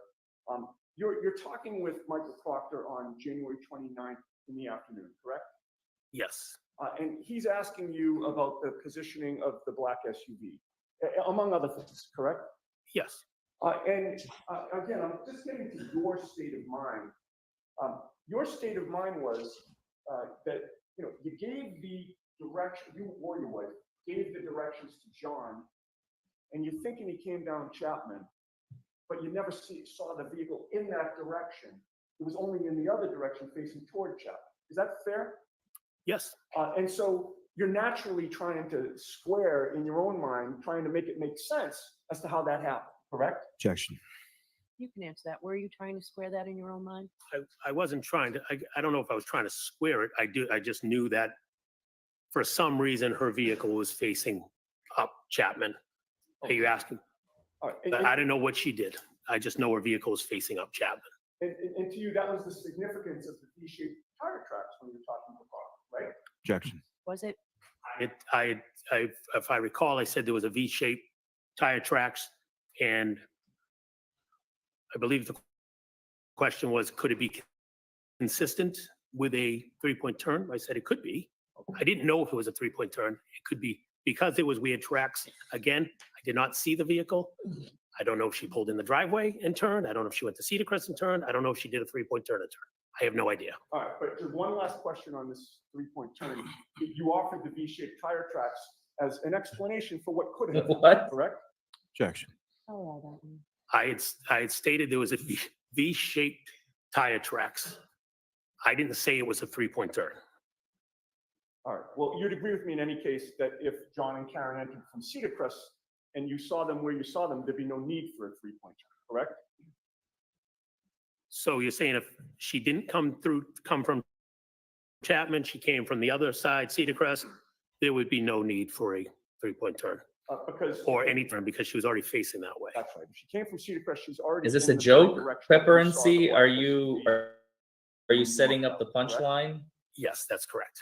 Now, your testimony during this trial is that you were looking straight out from the house to the street. And, you know, again, I understand your qualification. It could have been 3 feet this way or 3 feet that way. But your memory is that the car was essentially right in front of you, give or take, the first time you saw it. My memory is the car was right in front of the front door. Yes, okay. And you were looking straight at it, correct? As I had stated earlier, the first time I looked out, I don't recall if I was looking straight out from the front door or if I was peeking out through the window, but it was, my sight would had it lined up in front of the front door. So if I looked out from the front door, then it would have been, yes, straight in front of me. And. Please you stop agree badgering the microphone. that when you were looking at the vehicle, from wherever you were looking Yeah, at it, Larry. you were looking straight over the front lawn, correct? I was looking over, I would have been looking over the lawn, correct? And Again, the I was V-shaped focused on the tire vehicle. tracks were Hold on, Mr. Sorry. Unetti. I said I was focused on the vehicle. I was focused. I didn't know that he was not done with his It's answer. my fault. We only can have one person speaking at a time. The court reporter can't be expected to have two different people at the same time. So please be cautious. The lawyer needs to be Yeah, cautious of that. I will try, Your Honor. Did you get your full answer out, sir? I did. You would agree with me that the V-shaped tire tracks were farther away from you than the front lawn? Yes, they were on the road. And if you were able to clearly see those V-shaped tire tracks, you certainly were able to clearly see the Albert's front lawn, correct? As I mentioned, I was looking over the lawn, but I'm assuming the lawn was somehow in my visibility. I wasn't focusing on the lawn. Okay, I'm gonna try that question again and see if I can get a yes or no answer. If you were able to clearly see the V-shaped tire tracks, you were certainly able to clearly see the Albert's front lawn, correct? If I looked at it, it's a confusing question. As I said, I was focused on the road. I wasn't looking at the lawn. But let me be clear. I'm not asking you if you looked at it. I asked if you were able to clearly see it. I would be able to, yes.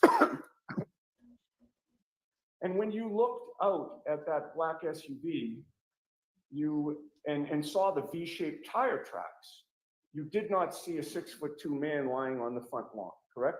No, I did not. And at no point in time, whenever you looked at that black SUV, did you see John O'Keefe inside the vehicle, correct? No, I did not see John in the vehicle. At no point in time did you hear any yelling outside 34 Fairview, correct? Being outside 34 Fairview, correct? No, I didn't. At no point in time did you ever hear any crash noises outside 34 Fairview. Objection. I'll allow it. No, And last question on this point, at no point did you hear any noises at all outside 34 Fairview that attracted your attention? no, there's music playing in the house, so I didn't hear anything. Oh, the music excuse. Gotta love it. Now, after Music drowns being out at people the getting Albert murdered by Home for a cars. period That's of good to time know early for that my next morning, murder. You left the home approximately 1:40 Just turn the music a.m. up. or Nobody so, can hear you Yeah, scream. give or take 140, 145. I don't know the exact time. and you walked out with your wife, Jennifer McCabe, and two of Brian Jr.'s friends, correct? Yes, Brian's two friends were joining Jennifer and I. We were driving them home. And whether you knew their names or not that night, you subsequently learned their names to be Sarah Levinson. and Welcome to the Julie channel, Nichols. Stephanie That's 1208. correct. And you all came out of the house together, correct? Um, I yeah, had to switch streams, Denise. I don't recall who was- The long crime was too who was laggy. where when we The walked one to with the car, captions. but I we had to all switch left to the the house at the NBC same 10. time. And directly in front of all of you was the front lawn, correct? If I was to walk straight out the front door, yes, the front lawn's in front of me. And when you were walking out, the black SUV was gone, correct? Yes, that's correct. And when you first came out of the house facing that front lawn, you didn't see a black baseball cap, correct? That's correct. Or a black sneaker, correct? That's correct. Or 45 pieces of red plastic tail light, correct? That's correct. Or even one, correct? That's correct. And once again, you didn't see a 6'2" man lying on the front lawn, correct? No, I wish I did, but I didn't. As you were walking out I with wish your I wife and these did. two other women, none of them yelled that they saw anything like that, correct? Correct. And then you all piled into the vehicle which was in the driveway, correct? Yes. You and your wife got into the front, the driver's seat and the passenger seat, correct? Yes, I sat in the driver's seat. My wife was in the passenger seat. I had to brush off the car, but that's where we sat. And the other two women who were friends with Brian Jr. got into the second row passenger seat, correct? Yes, And I believe your testimony is you don't know who was where within that, but they did get in there. yes, they were behind us. I don't know who sat in what seat. Once you got inside the vehicle, is that when you realized that you had left something back into the house? I don't recall leaving something in the house. I'm sorry? I don't recall leaving something in the house. I don't. If I did, I did. I don't recall leaving something in the house. You don't recall going back into the house? No, I don't recall going back into the house. If you went back into the house, the front lawn would have been directly in front of you from the driveway, correct? The lawn would have been to my left, and I would have went up the walkway to Right. the house. Okay, well, that's my next question. When you went up the walkway, the front lawn would have been to your left, right? Yes, that's correct. And then coming out, you would have had the same view that you'd had the first time, correct? Yes, I would have come back out the same way down the steps to the left.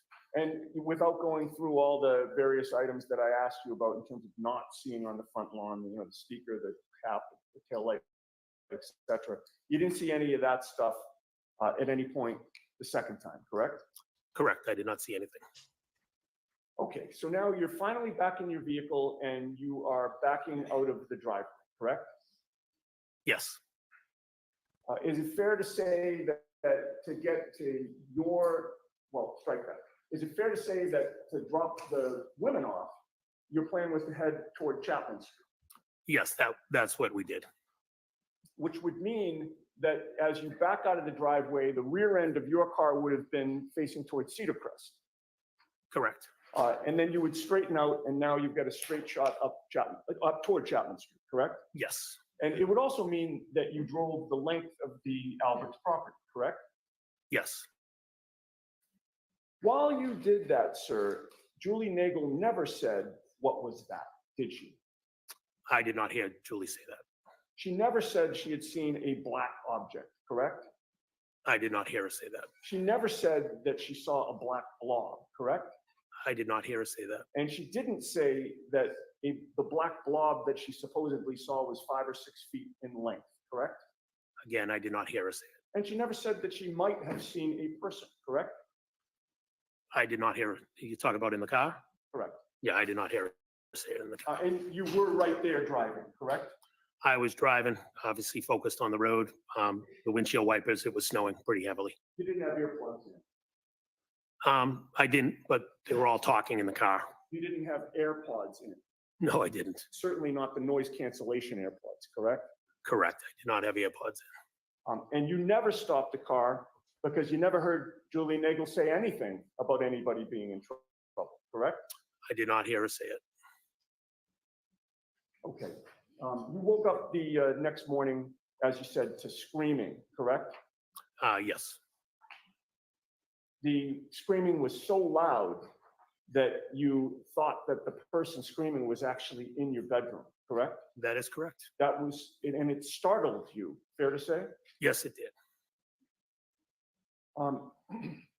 And then ultimately, you learned that Karen Reed ended up in your driveway, correct?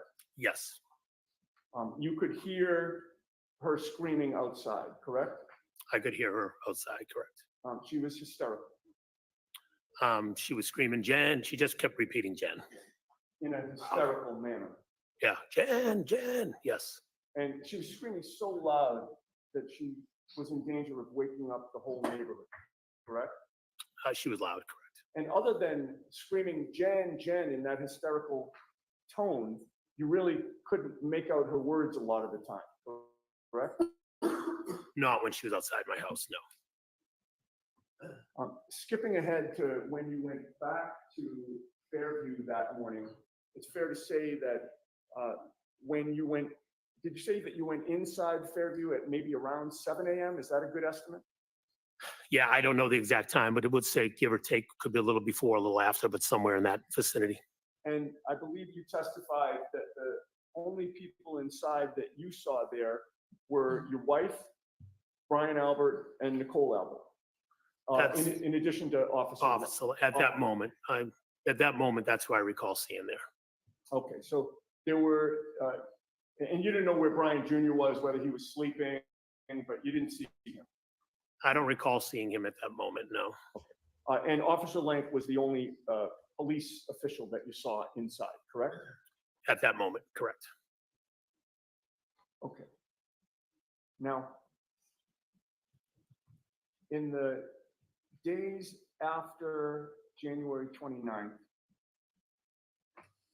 you participated in a group text exchange with 3 other people. Do you recall that? Can you name the 3 people? Sure. You had a group text chat going with your wife, Jennifer McCabe, your brother-in-law, Brian Albert, and your sister-in-law, Nicole Albert, correct? Oh, yes. I'd like to ask you some questions about that group text chat, if I might. Sure. You would agree with me that on February 1st of 2022, that was 3 days after John O'Keefe passed away, correct? Yes.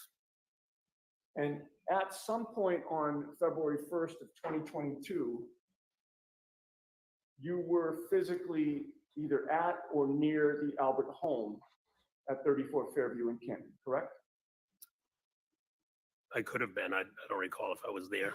You recall watching what investigators were doing in the neighborhood on February 1st? I do not. If you could show it to me, I could maybe reflect my memory. I do not recall That one went over my head.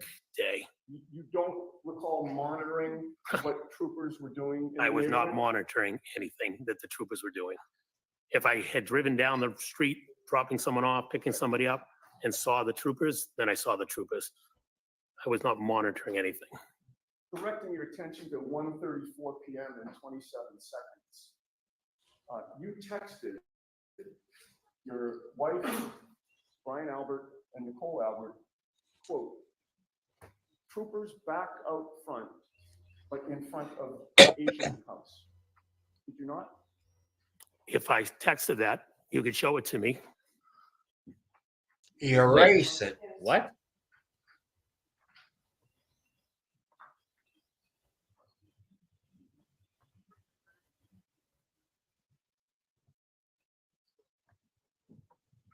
Oh, 2-150. No, show it to him, don't.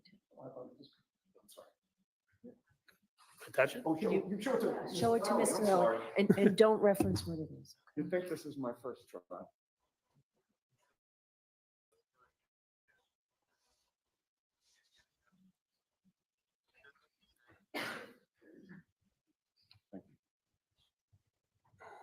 Thank you. I'm showing you a document, sir, and if you look up or look at it by yourself and look up at me when you're done.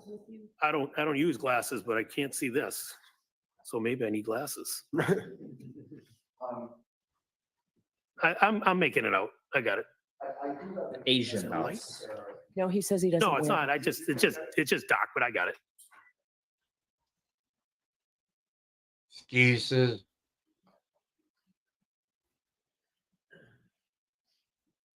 He probably thought he erased it.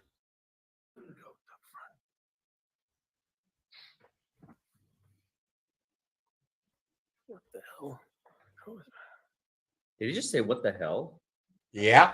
If you're struggling, I I'm do. reading mine, right? The middle one?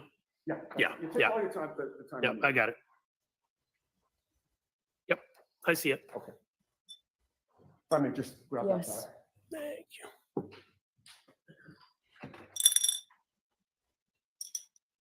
Having reviewed that document, is your memory refreshed? I see that I texted what you said I texted. The Okay. troopers were outside of the house, yes. Right, that's my question. This is a page that contains the group text that you had with Jen McCabe, Brian. In terms of the question that I asked you, you now acknowledge that you testified troopers back out front, but in front of Asian house, correct? That's correct. Mr. McCabe, what is an Asian house? The next door neighbors to the Alberts were Asian. So you mean that It sounds like he's right. of Asian origin lived next door? Yes, They were the next door neighbors to your brother-in-law and sister-in-law? correct. They lived, if you come out of Fairview, they lived to the right of the Alberts. And did you know their last name was the Chungs? I had no idea that I've never met them. I don't know their last names. I just knew it was an Asian family next door. And you didn't feel the need to ask their names or try to call them by their names? I've never Objection. met them, sorry. Objections sustained. You know what, Ms. Giannetti, let's come to sidebar, please.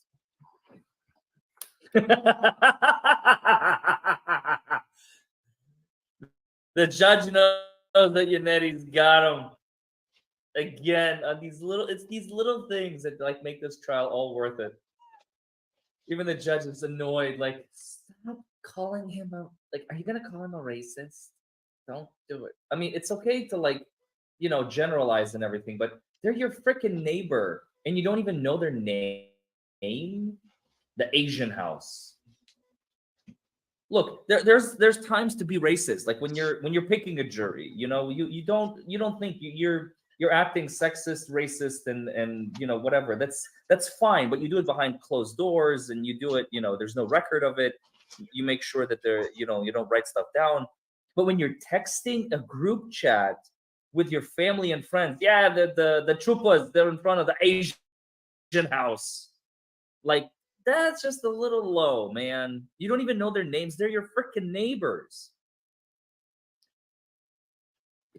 I agree. It is a private text, Bob, but here's the problem. It's a murder investigation. They know that eventually they're going to grab ass of those texts, man. They're gonna grab ass a hold of those texts.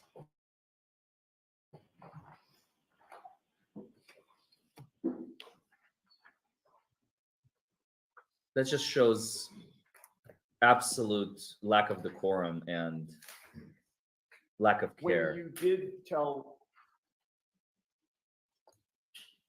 the group chat about the troopers being at that house, nobody asked you to clarify which house you were talking about, correct? Objection. I'll allow that. Did anyone ask you to clarify? Nobody asked me to clarify that I recall. In fact, Brian Albert responded with just a question right now. Do you recall that? Yes, I think that was on the screen you just showed me. And you responded yes, correct? Did I get to see all the text or no?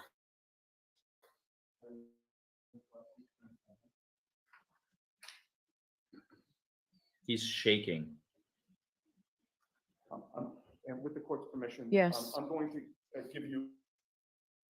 the previous- Just give it to him. Thank you.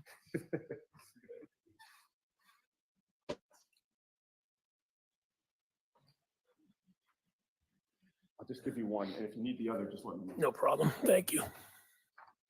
And again, just look at it silently to yourself and look up. to you.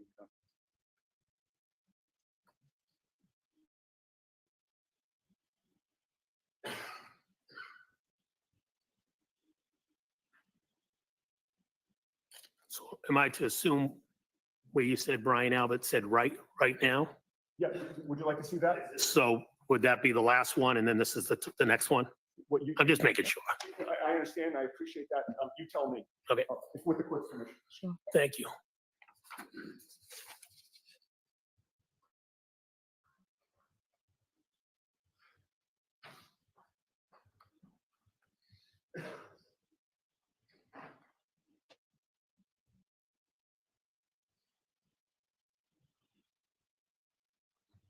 Yep, that's what I was just looking for. I may collect the document. I didn't read the rest of it. No, take your time, please.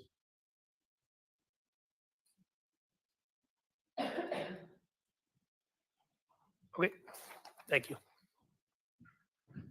You? You're welcome.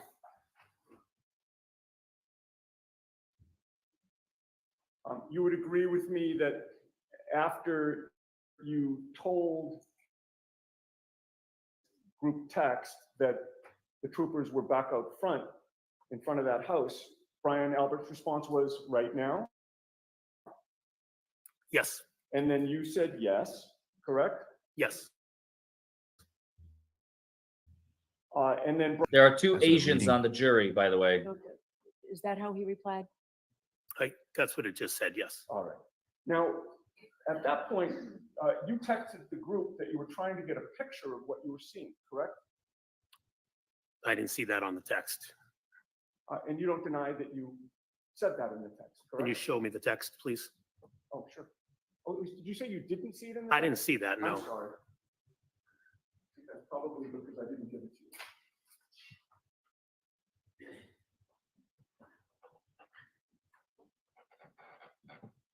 May I push? Yes.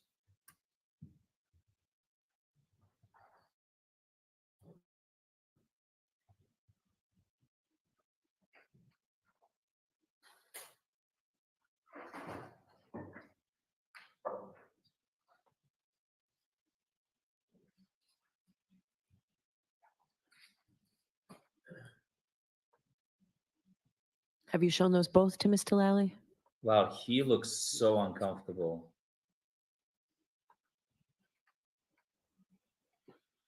He's like, please, please, can we stop this? I'm showing you 2 pages. Okay. Again, read it to yourself and look up at me when you're done.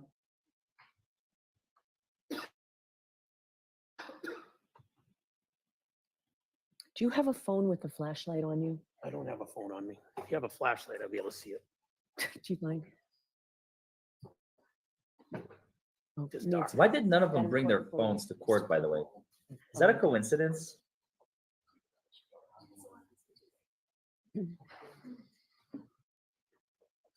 Thank you very much. Thanks, Jim. All right, much better.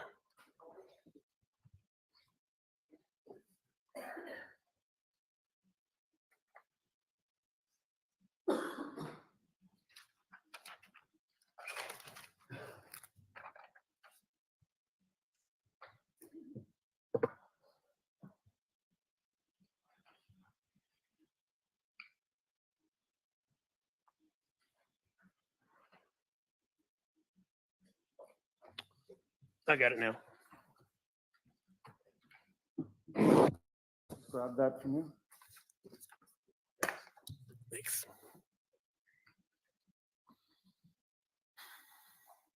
Having reviewed that, do you acknowledge that you texted the group that you were trying to get a picture of what you were seeing? Yes, I said I was going to try to take a photo. You would agree with me that you were watching what was going on, correct, on February 1st? No, I just happened to be driving through the neighborhood at that moment. So you happen to be driving through, and then you texted the group to tell them what you saw, correct? Yes, And then you didn't just keep driving up the road and leave the area, did you? I think I did. Well, I don't, unless you tell me I went back, I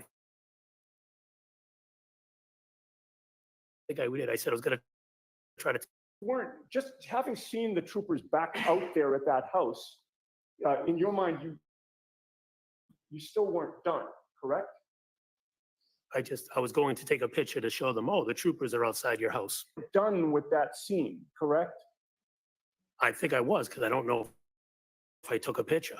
Well, I think I went through. I was going to try to take a picture. That's I don't know if I took a picture or not. you didn't intend to be done at that point, correct? I didn't intend to be done. Right, because you wanted to take a picture of what was going I on. was going to take a picture to show them that troopers were outside in front Right, of the you house. wanted to Correct. continue to monitor what was going on, did you not? I was not monitoring what was going on. I just happened to drive by at that moment. Oh! Shots fired. May we be seen sidebar? Okay. Oh my God. That is crazy. This shows motive, folks. He's making sure he's keeping track of these troopers. He's making notes of the investigation that is going on just to make sure that, you know, everything is going according to plan. Only guilty people usually do that, just to make sure that their tracks are covered. Innocent people don't care. They just let the investigation unfold because they know everything is going to be fine. The only people who are going to continuously monitor, make sure, like, is everything going according to plan? What do we know? What are they doing? What are they doing now? I mean, think about it. It's just, it makes logical sense.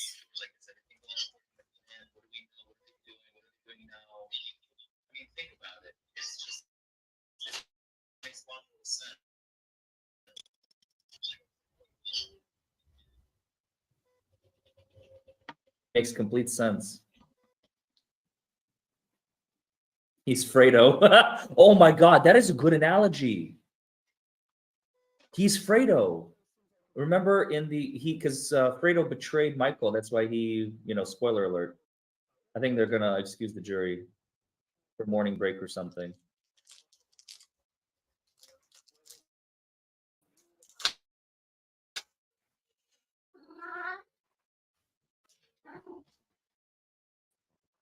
No. It's probably morning break. Yeah. This is nuts. What for a witness to qualify as hostile? I'll come to that in just a minute. It looks like morning break, but I can't hear anything. There's no audio. Here we go.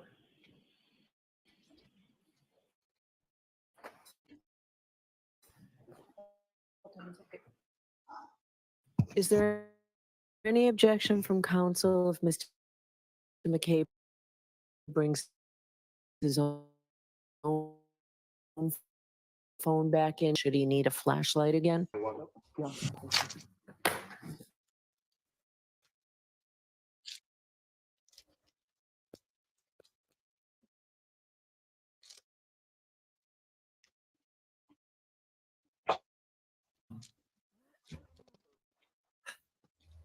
if a witness completely refuses to answer questions, okay?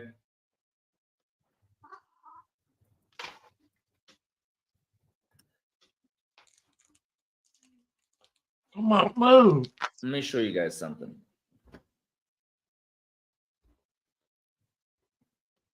A hostile witness, also known as an adverse witness or an unfavorable witness, is a witness at trial whose testimony on direct examination is either openly antagonistic or appears to be contrary to the legal position of the party.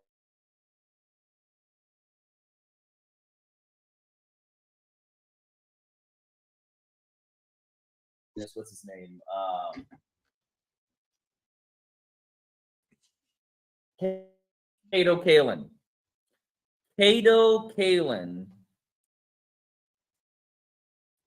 witness, because when Cato took the stand on direct examination for the government, because the government called him as a witness, I'm pretty sure.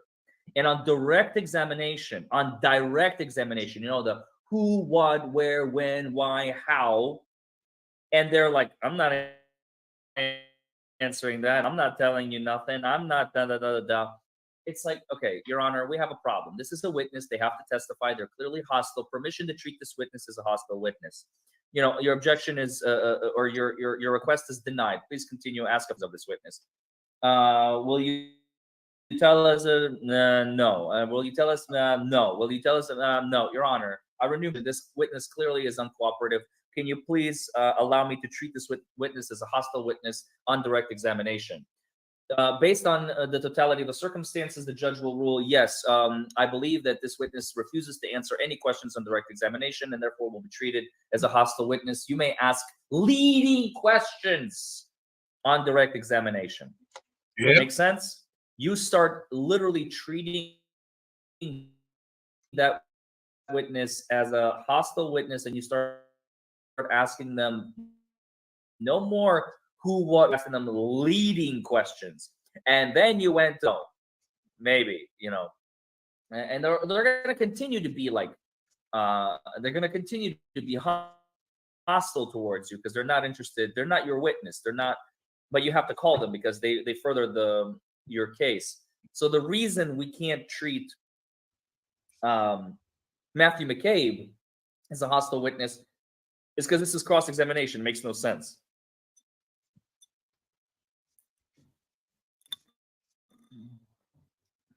This is cross-examination. On direct, he was not hostile at all. He was very cooperative. So there is not a possibility of turning him into a hostile witness, right? Because what you guys are thinking probably in your heads, you're like, well, he's hostile towards the defense. That doesn't make him a hostile witness. Hostile witness is a technical legal term. It is not just he's hostile, therefore he's a hostile witness. Does that make sense? There's a lot of little things in law that like sound like they mean, but they don't. You could have a witness that is going to be completely disagreeing with everything that you say on cross-examination, and that still doesn't make him a hostile witness because it's a legal term. His not trying to S-face.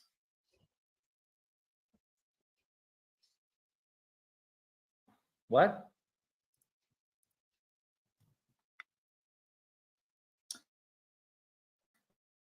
We're on morning break. We're on morning break, folks. Should be back in court in a little bit.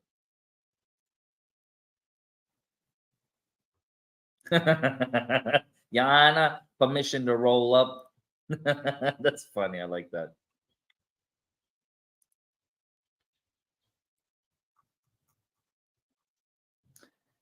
Yeah.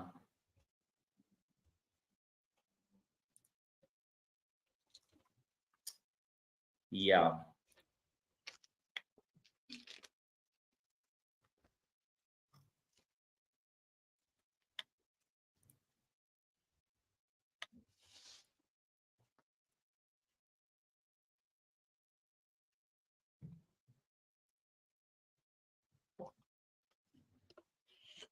What an interesting day, but I'm primarily waiting on Jennifer McCabe because this tool bag, what's his nickname? Lunchbox? Somebody nicknamed him Lunchbox.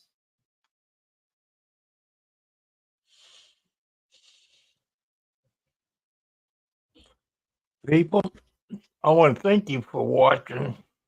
I got a few more minutes before I get off of here. I'm gonna question you all. Go back, watch the video I done this morning from Gavin Fish. Gavin Fish. This was probably 2 weeks ago when he put it on his YouTube channel, but I done it this morning because God told me about it. You all might think it's strange.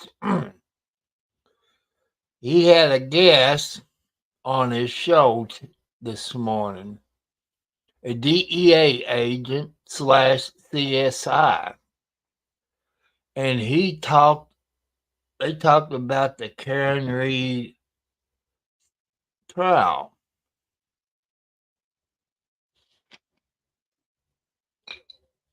And you just have to listen to it. The FBI been involved in it from day one with phone taps on and this and that. So you have to listen to it.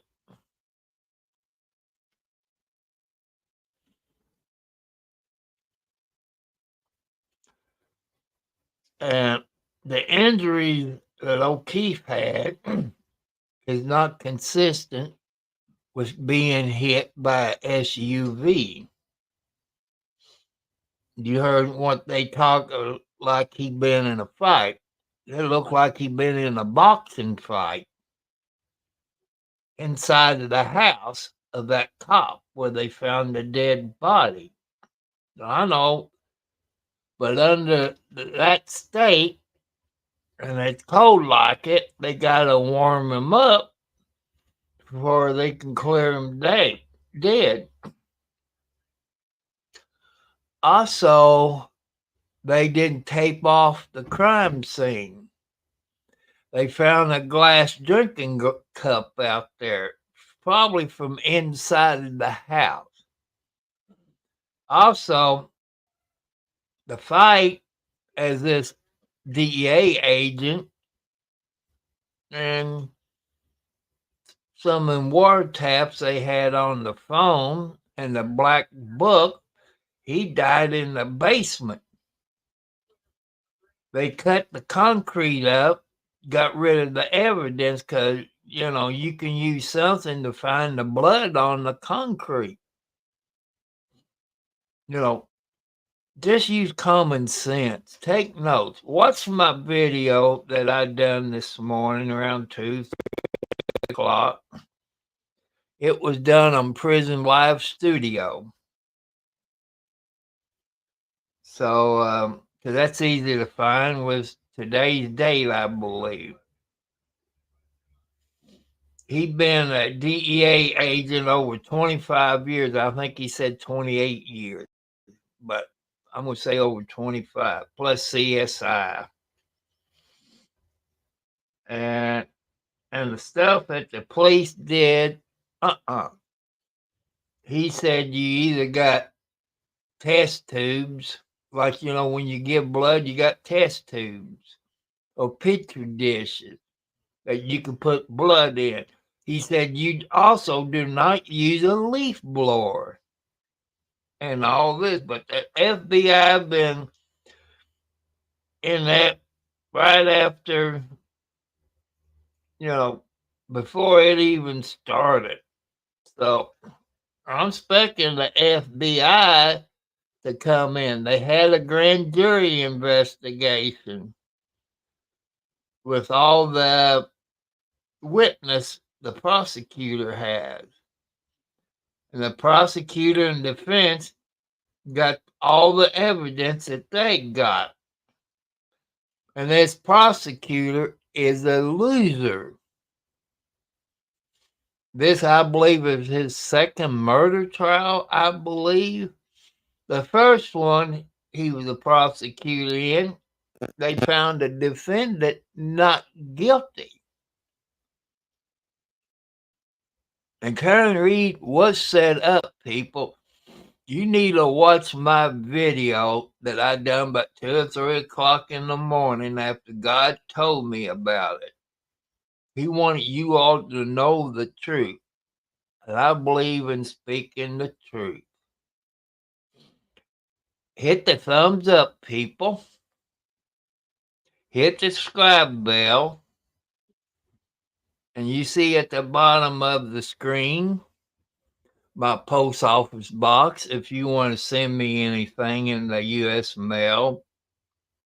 Cat treats, canned cat food, stuffed kitty cats, plates. You know, I like to have a plate that says hashtag buckle up, hashtag it's the law.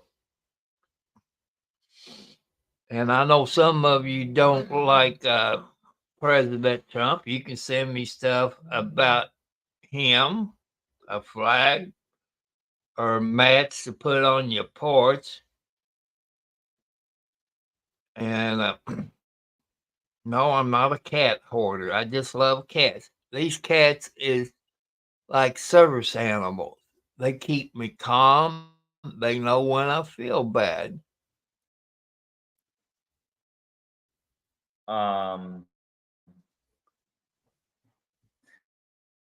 Jonathan Dean, that's exactly right. I'm a hostile witness anyway, so the point is moot. That's a great, great explanation.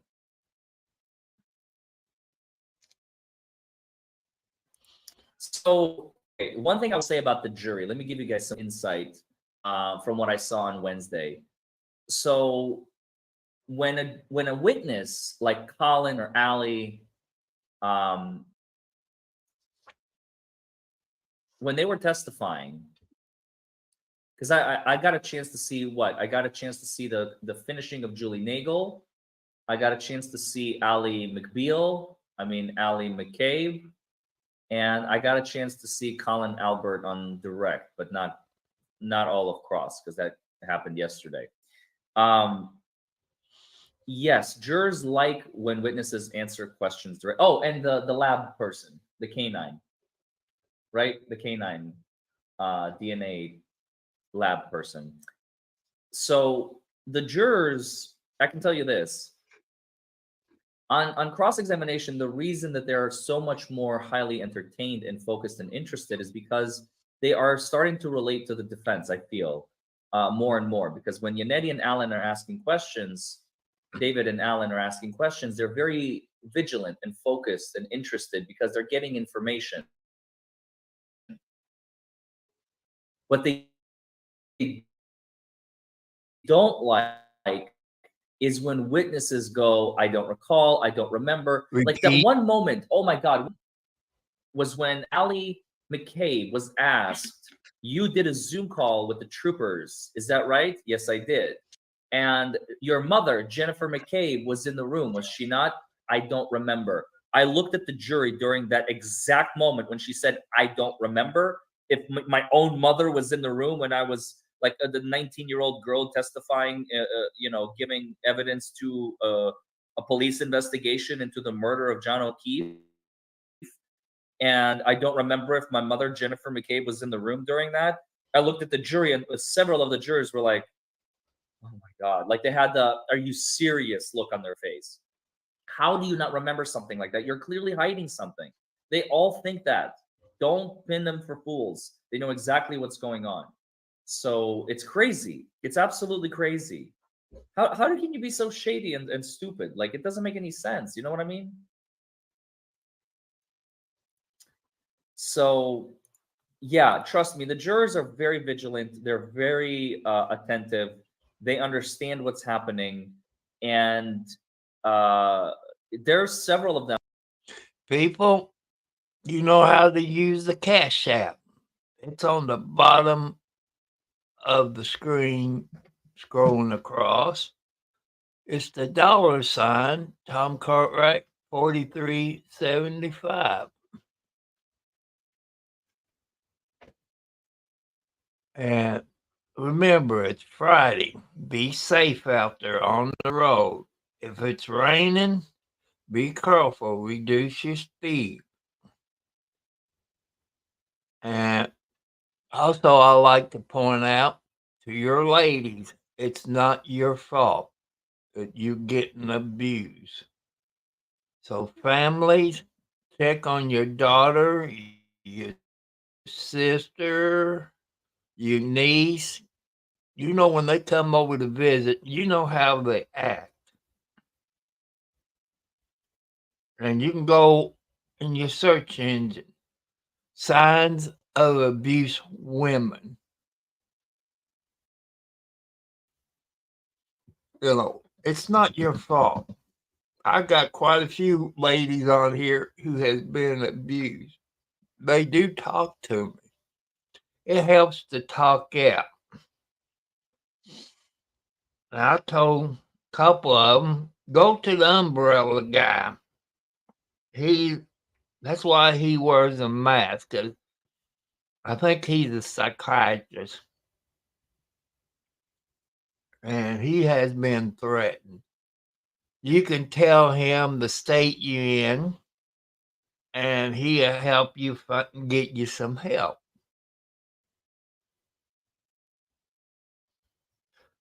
But you all need to watch my video from this morning where Gavin Fish interviewed a DEA guy, and he's also a CSI.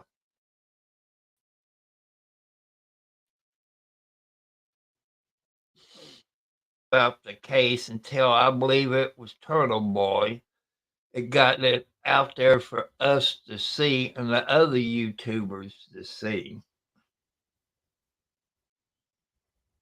But why would you tear up the concrete basement up, replace it with new concrete, get rid of the evidence of blood, and the CSI got what, luminol or something, whatever that's from watching CSI on TV. I know it's a TV show that they can spray.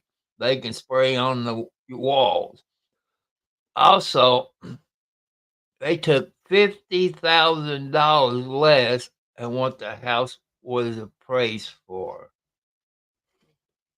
You know, like I say, one person there, I don't know if that's this prosecutor or maybe it's his boss, told a couple of people, take your SIMS card out, destroy that, destroyed your phone, get you a new phone with a new SIMS card in it.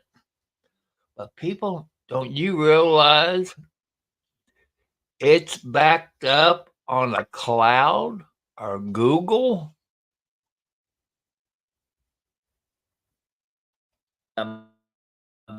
They're just like over it. They're over these people and they're waiting for action. Just like any trial, they're waiting for action. I can tell you this from personal experience. When I was doing my opening statement, by the way, I'm starting to become more and more convinced that you win cases in opening. I truly do, because that sets the stage. It doesn't matter if it's a 1-day trial, if it's a 5-week trial, a 5-month trial, or a 5-year trial, which God forbid, I hope we never have to see one of those. The problem is the jury are people. People want a story. People want to understand what happened. And they know that the case is going to drag on for, hours, days, weeks, months, whatever.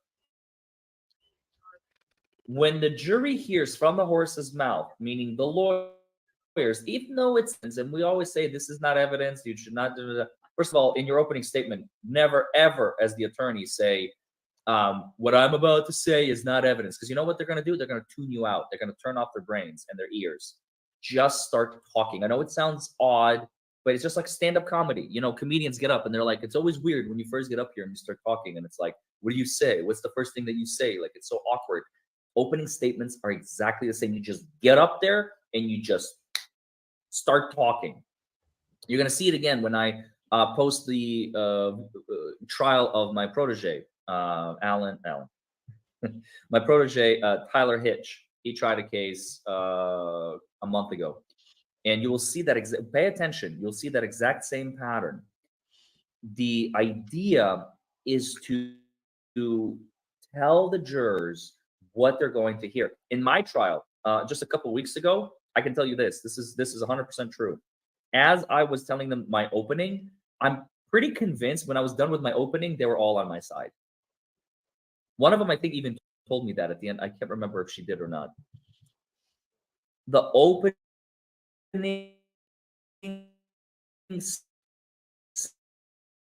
sets the stage.